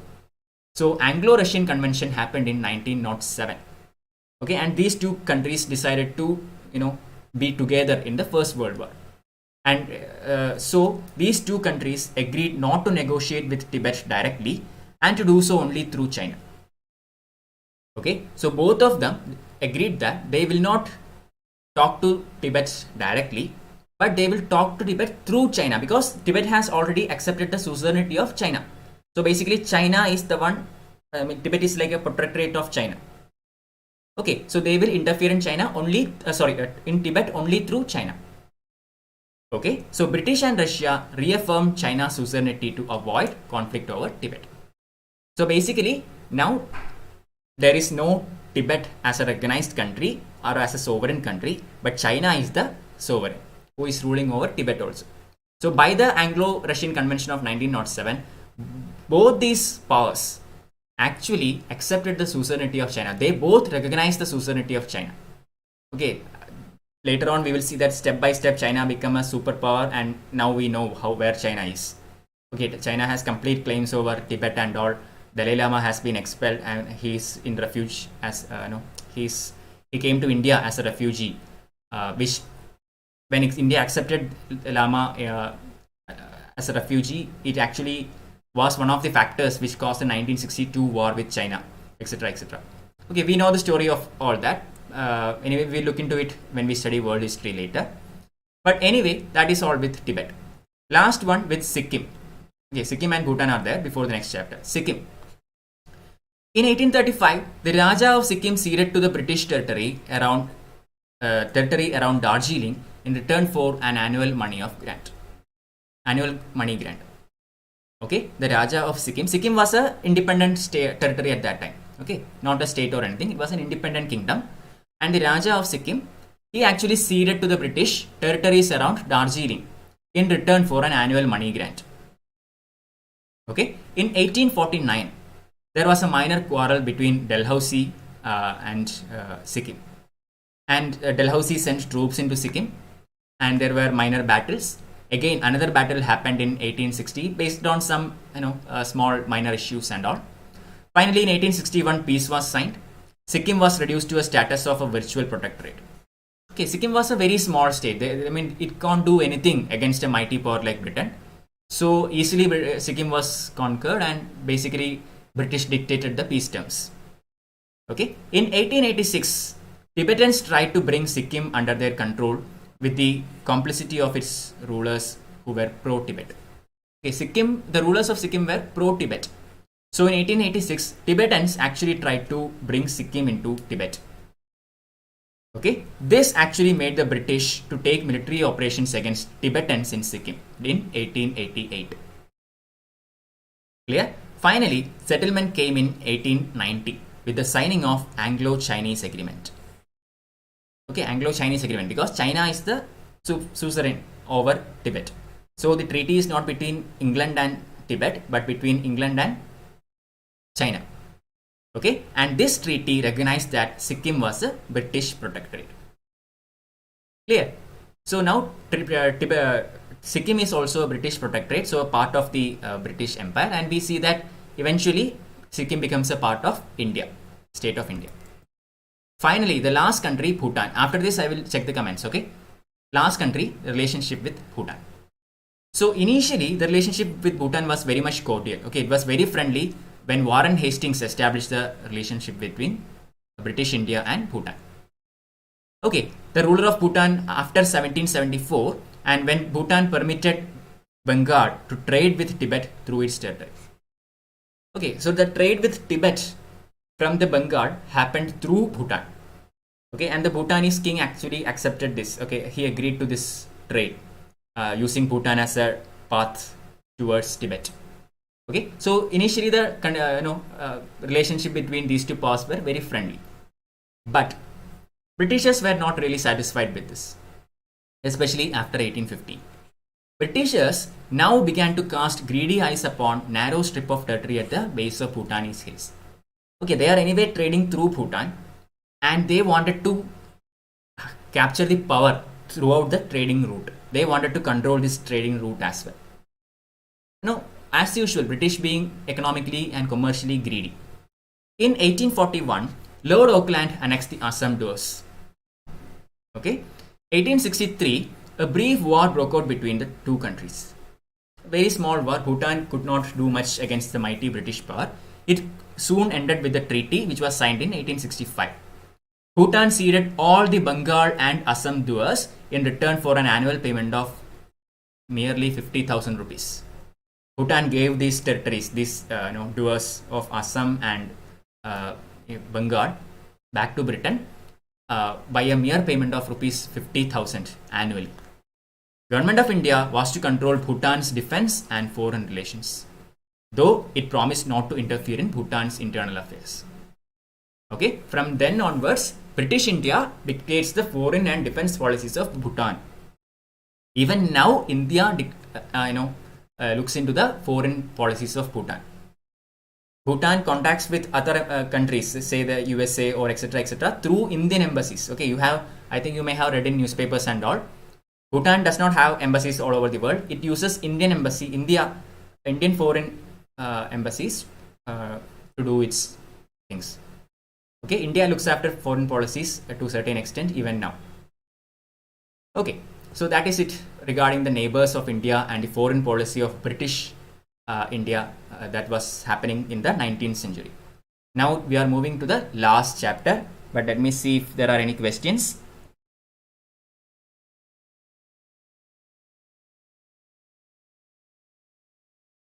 Yes, exactly. Okay, the policy of Soviet Union. Yes, Soviet Union only. Russia came out very late only. But remember, so we can't say Soviet Union either. Soviet Union comes up later. During this time, there was a kingdom of Russia. Okay, the Tsar were ruling. The Tsar the monarchy of Tsar Empire was ruling Russia. So we can't say the Soviet Union, USSR as such. USSR comes later after the the Russian Revolution and all. Right now it is Russia only.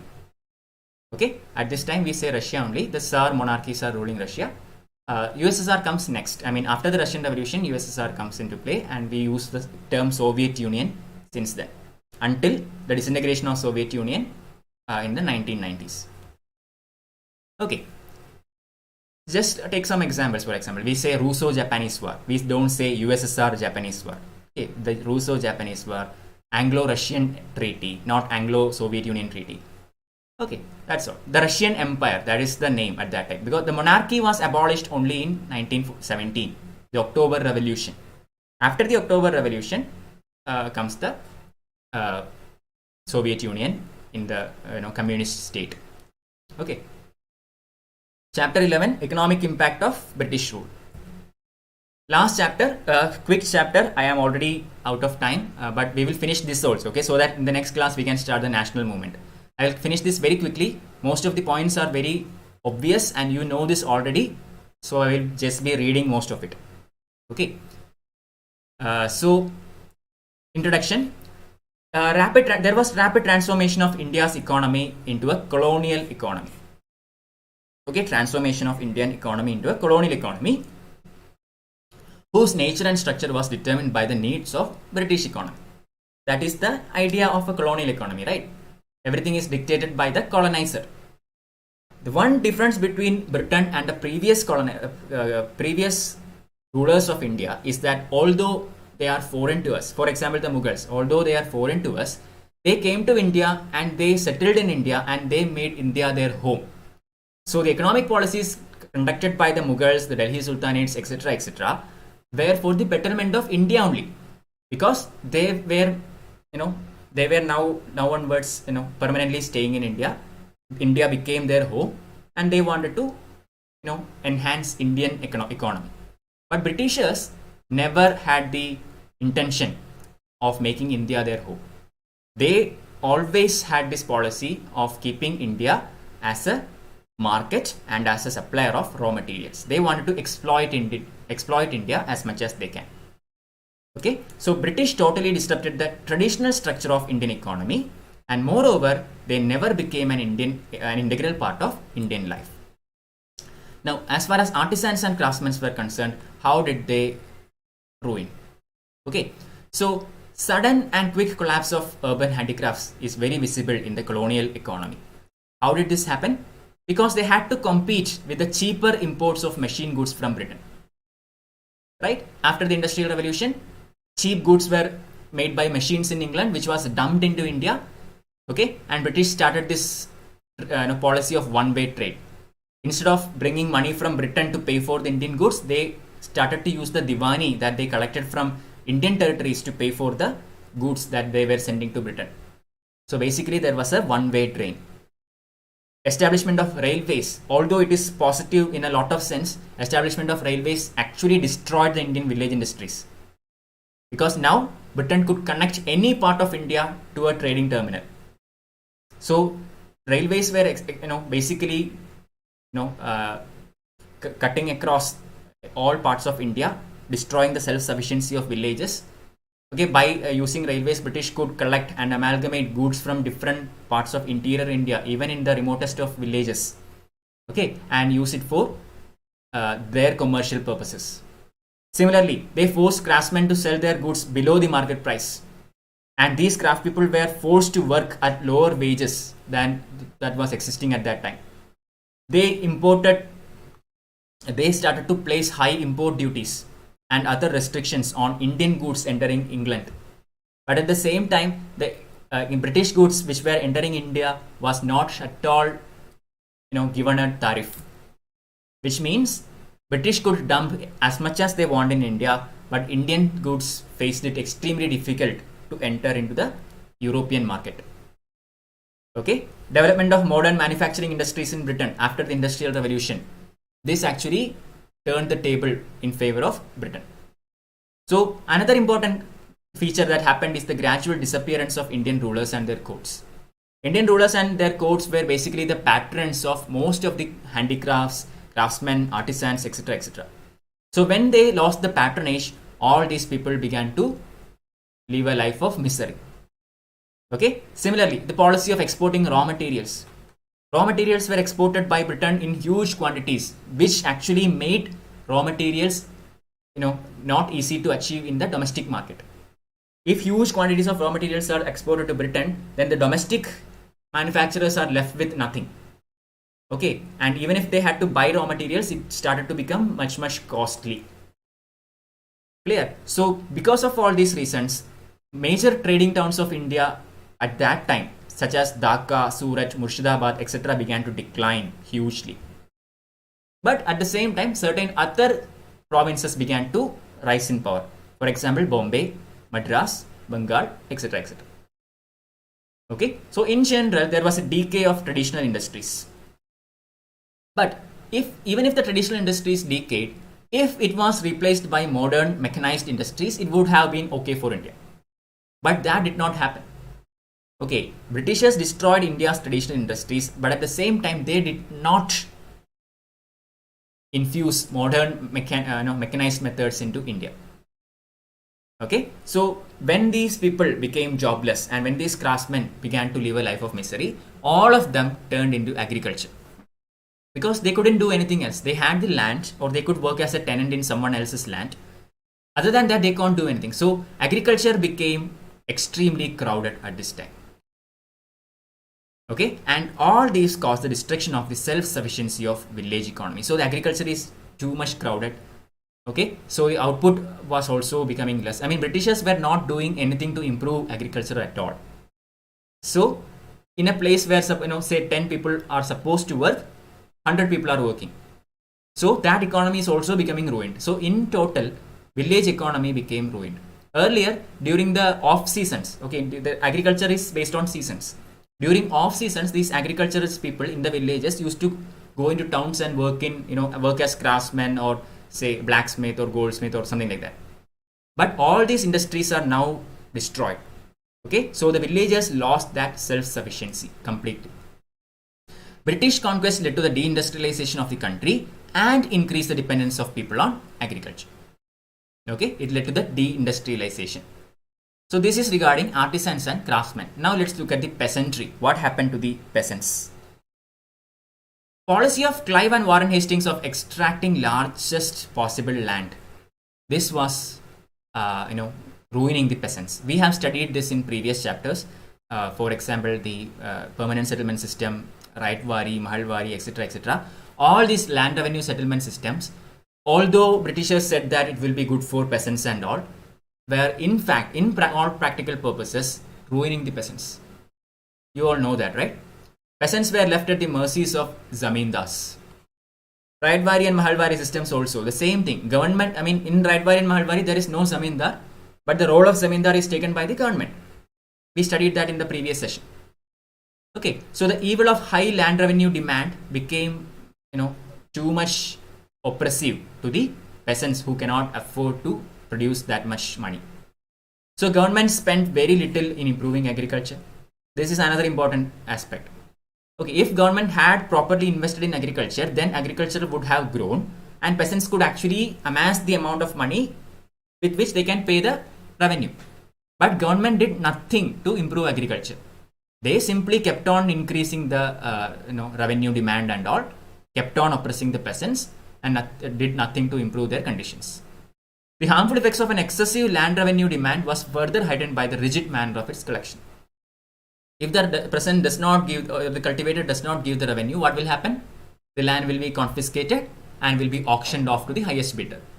So the method of collection was also very much oppressive and very much rude. Then comes the money lender. Okay, so whenever this kind of things happen, in order to not lose their land, the farmers used to go to the money lender and mortgage their land to the money lenders, take money from them and pay the British. And money lenders began to exploit this, and they became more and more powerful. They, using tricking methods and all, managed to confiscate the lands of peasants, and Britishers allowed all these things. So in essence, money lenders became very much powerful around this time. In earlier times, during the Mughals and all, money lenders could not do this. Why? Because money lenders were subordinate to the village people, village headmen. Okay, the village, if the village council or the village panchayat decides that the land cannot be sold, it cannot be sold. Money lenders cannot do anything. But when Britishers came, what did they do? They made land a mortgageable property. They made land a saleable property. Okay, by making land a saleable property, they made sure that money lenders could do whatever they want. They can sell it, they can auction it, they can confiscate it, etc., etc. Okay, so money lender could easily take advantage of the ignorance and illiteracy of the Indian peasant. Okay, and Indian peasants were left with nothing, no substantial savings for the critical times in the future. And all these led to the revolt of 1857 as well. You remember that. Same economic conditions happened before 1857 also. And these were the reasons why peasants joined in large numbers in the 1857 revolt. Now let's look at how it affected the zamindars and led to the rise of new landlordism. Okay, no questions, so continuing. So in the first few decades of British rule, most of the old zamindars were ruined. Okay, why? Because Warren Hastings' policy of auctioning the right of revenue collection to the highest bidder. Okay, so you can say permanent settlement system, etc., etc. Problem was, even in permanent settlement system, 10 by 11th were actually extracted by the government. Only 1 by 11th were supposed to be kept with the zamindar. So zamindar had to pay a huge amount to Britain. So even the traditional zamindars found it difficult to pay that sort of amount. Okay, so the old zamindars actually ruined them, continued to get ruined. At the same time, certain new classes began to become influential, especially the money lenders. Money lenders began to become the new zamindars, the new landlords, through their unfair means and corrupt practices. But conditions of zamindars soon improved radically. Why? Because in order to enable the zamindar to pay that huge revenue to the British authorities, the authorities actually increased their power over the tenants by extinguishing the traditional rights of the tenants. Okay, earlier we studied that as long as the tenants paid the rent to the zamindar cannot evict a tenant from the farmland. Okay, but now Britishers made zamindar complete owner of the land, which means they can do whatever they want with it. They can even evict the tenant. The traditional rights of the tenants were lost. Okay, so landlordism became the main feature of agrarian relations, not only in zamindari but also in Raitwari areas. A remarkable feature of the spread of landlordism was the growth of sub-infeudation of intermediaries. What is sub-infeudation? What is sub-infeudation? Sub-infeudation means what? It actually means the land is actually, if a person has, say, 100 acres of land, okay? If a person has 100 acres of land, a zamindar has 100 acres of land, he can actually give 10 acres to someone else, and ask him to collect revenue from that. Another 10 acres to another person. Okay, like that, he can give different plots of land to different people and ask them to collect and pay him rather than collecting all by himself. So basically, This will, eventually lead to the rise of minor feudatories. That is known as sub-feudation. Okay, in a sense, not exact feudatories in the European terms, but at least in Indian conditions, we can call them feudatories. Okay, so along with the princes of protected states, they became the chief political supporters of the foreign rulers and oppressed the rising national movement. Okay, and realizing that they owed their existence to British rule, they tried hard to maintain and perpetuate it. So all these people, zamindars, these feudatories, moneylenders, all of them always supported the British rule because it is because of the British that they have all these things. This is the reason why they did not join the revolt of 1857 against the British. Okay, so stagnation and deterioration of agriculture. Agriculture was overcrowded. Excessive land revenue was demanded by the British. There is growth of landlordism, increasing indebtedness, growing impoverishment of cultivators. All these are obvious points. Infeudation of land leading to subdivision and fragmentation of land into small holdings. Okay, this is also a side effect of subfeudation. Subfeudation means what? It is actually basically dividing the land, right? So this dividing the land causes fragmentation. So instead of having a huge plot together as one farmland, now it is divided into say 10 farmlands. Okay, so when the land becomes smaller and smaller, it cannot accommodate more number of people. Okay, so this eventually led to the worse conditions of cultivators and farmers. Similarly, absentee landlords. The landlord is not taking direct care of the land. He is actually subfeudating to others, local feudatories and all. And the biggest landlord of all this is British.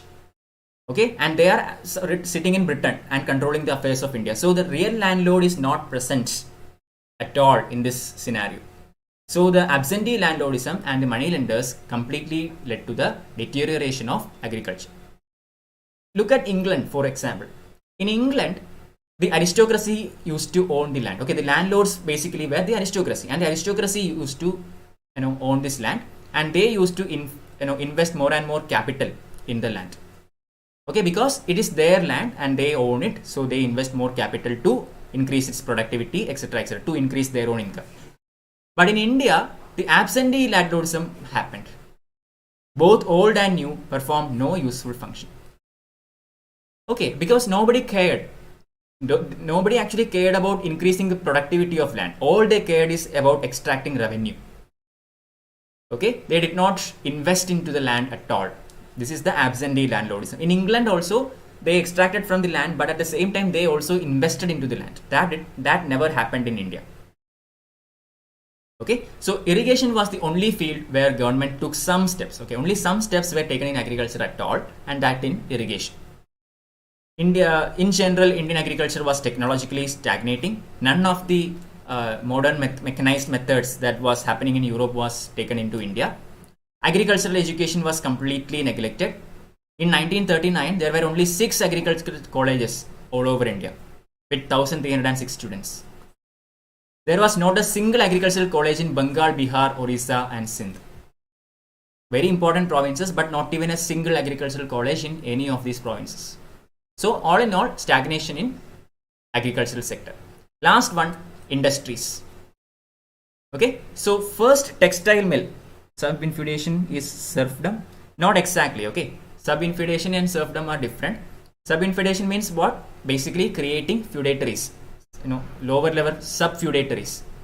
Serfdom means what? Serfdom, feudatories creates serfs. Okay, yeah, that happens in European system of feudal system. In European feudal system, there is something called serfdom, manor, etc., etc. That is not there in India. Indian feudal system is different from European model. Okay, so subfeudation means creating intermediate feudatories, just like what Harshavardhana did during his times. During his times also we see that more and more land grants were given, and this actually caused some kind of feudal system in ancient India. Okay, so similarly happened in modern India. Serfdom means what? Kind of slavery. Okay, that is what the feudals do to people. Clear? Now, development of modern industries. The first textile mill was started in Bombay, and this was by Kawasji Nanoboy in 1853. The first jute mill came up in Rishra in Bengal in 1855. These are prelims questions, mere points, study them. Okay. Coal mining industry was also employing a huge number of personnel in India, that is around 1906. Some other industries also began to gain ground, such as cotton gins and presses, rice, flour, timber, etc. etc. Okay. All these industries flourished in India, sugar, paper. But all in all, industries were very much stunted. Okay, most of the modern Indian industries were owned and controlled by British capital. Although they were Indian industries, they were not controlled by Indians. They were controlled by British or run by British capital. Why? Because in India there was cheap labor, extremely cheap labor. Raw material was readily and abundantly available. Okay, and there were plenty of market in India for the finished goods as well. Because of all these reasons, Indian industries, foreigners were very much attracted to invest into Indian industries, and hence most of the Indian industries were controlled by foreign powers. The only area where Indians could assert certain kind of power was in the cotton textile industry. From the beginning, a large section of the large share of this particular industry was owned by Indians, and later in 1930s, sugar industry was also very much prominently developed by Indians. Okay, so Indians also found it difficult to get credit from banks, most of which were dominated by British financiers. That is also true. Most of the banks in India at that time were owned by British. Around 70% of Indian banking system was under the hands of Britain, even in the beginning of 20th century. Okay, and these banks never made it difficult for the Indians to get a loan, while they readily gave it to the Europeans. Okay, so Europeans always got the money to invest into these industries, while the Indians found it extremely difficult. Similarly, in India, there was a complete absence of heavy or capital goods industries. Iron and steel, for example. Okay, these are very much important for the development of a country. Heavy and capital goods industries. This was almost absent in India at that time. The first steel plant came in India only in 1913. That is the TISCO, Tata Iron and Steel Corporation, TISCO. Okay, that happens only in 1913. That is the beginning of 20th century. For a long time, this was not happening in India. Growth of plantation industries such as indigo, tea, coffee, etc. happened in India, but these were also to suit the British needs. Indigo was not cultivated by Indians on their own. They were basically forced onto the Indians by the Europeans. You can learn about the plight of indigo workers in the work by Deenbandhu Mitra known as Neel Darpan. You know about it, right? The indigo revolt and all that happened in 1850s. Tinkatiya system, etc. The only advantage that Indians got out of all these things is that industries was a creation of unskilled jobs. Okay, Indians were given jobs, but mostly menial jobs. Unskilled labor was provided by these companies, and conditions of near slavery prevailed in plantations. Okay, almost people who had to work in European plantations were basically slaves in all practical purposes. Okay, now finally in 1920s and 30s, under the pressure of the rising nationalist movement and the Indian capitalist class of government of India, Indian capitalist class, government of India was forced to grant some tariff protection to Indian industries. Okay, the one-way trade was happening continuously. British goods were allowed free dumping into India, and Indian goods were given tariff. Heavy duties were imposed on Indian goods to enter Britain. After long protests and long lobbying by Indians, finally government of India was forced to grant some tariff protection to Indian industries also. Okay, that happened only in 1920s and 30s, towards the last phase of Indian freedom struggle. But British imports, even at this stage, British imports were given special privileges under the system called imperial preferences. So what is the system of imperial preferences? According to this system, British goods were given certain privileges while trade between Britain and India. Okay, some tariff protection were given to the Indian industries in the 1920s and 30s based on various protests and all. But even then, British interest has to be protected, and for this purpose, the goods that comes under imperial preferences were given special privileges. and obviously India protested against it vehemently. Okay, Indian industrial development was extremely lopsided regionally. This is another important feature of Indian industrial growth. It was extremely lopsided, especially based on region. Some regions developed a lot, some regions were lagging behind a lot. Okay, so this actually caused an imbalance in the integrity of India. Unequal regional economic development. Areas like Bombay, Madras, etc. became super rich, while other internal regions in India became extremely poor. So regional imbalances start to come up. These regional disparities in income also started to affect the level of national integration. Some people are rich, some people are poor, some people are high in status, some people are not. Okay, so these disparities started to increase the gap between rich and poor, and also started to hinder national integration. Okay, so the birth and growth of two new social classes is also very important. One is industrial capitalist class, other is working class. So the growth of industries in India, just like in Europe, started to influence the rise of two classes. One is the industrial class, that is the owners of these industries, the industrial class. Second is the working class, the people who work in these modern industries. So modern working class and the modern industrial class grew in India because of the industrialization in India.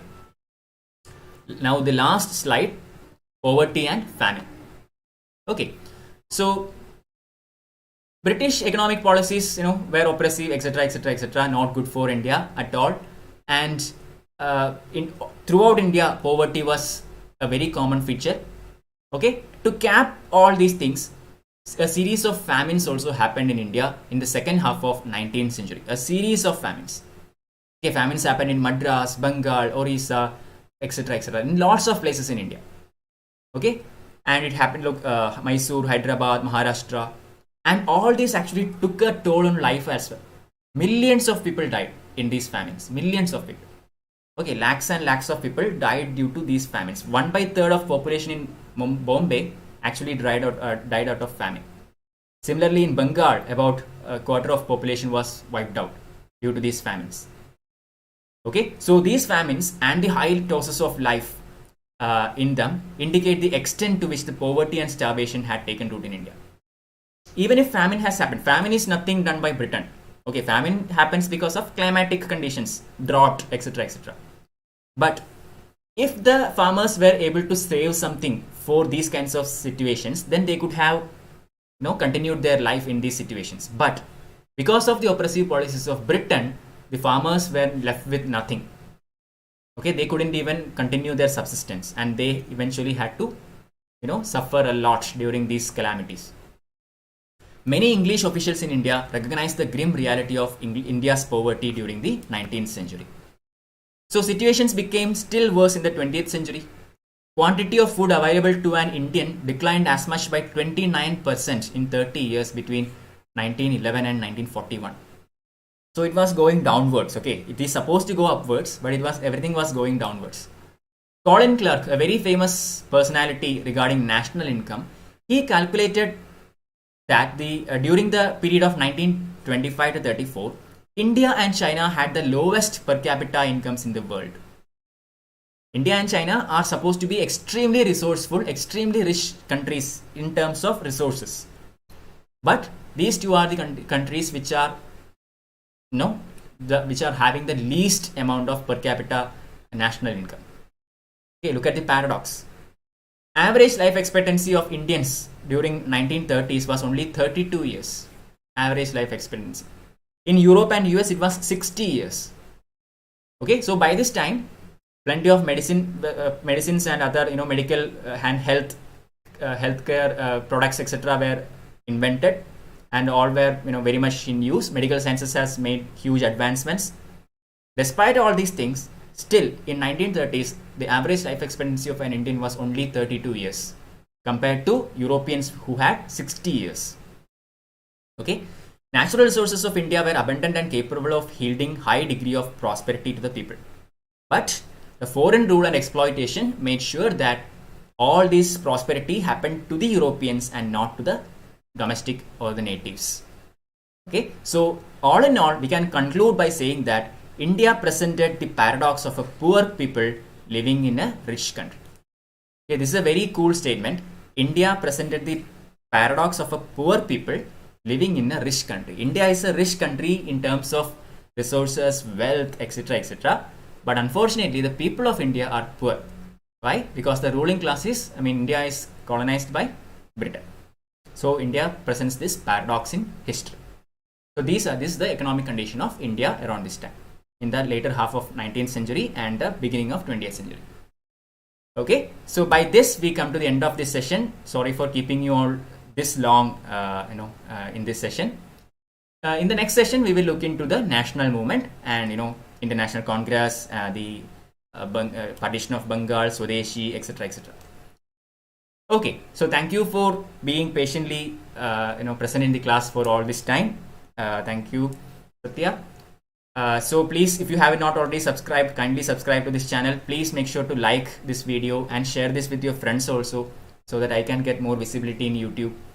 Okay. Also subscribe to my Telegram channel to get PDF of the lessons and all. Alright. So thank you for joining. So tomorrow probably there will be a quiz on January 2021 MCQ, current affairs. So please come back for that. That is a 1 hour session, 25 questions, starts at 5 p.m. Okay. So that's it. Thank you. Bye bye.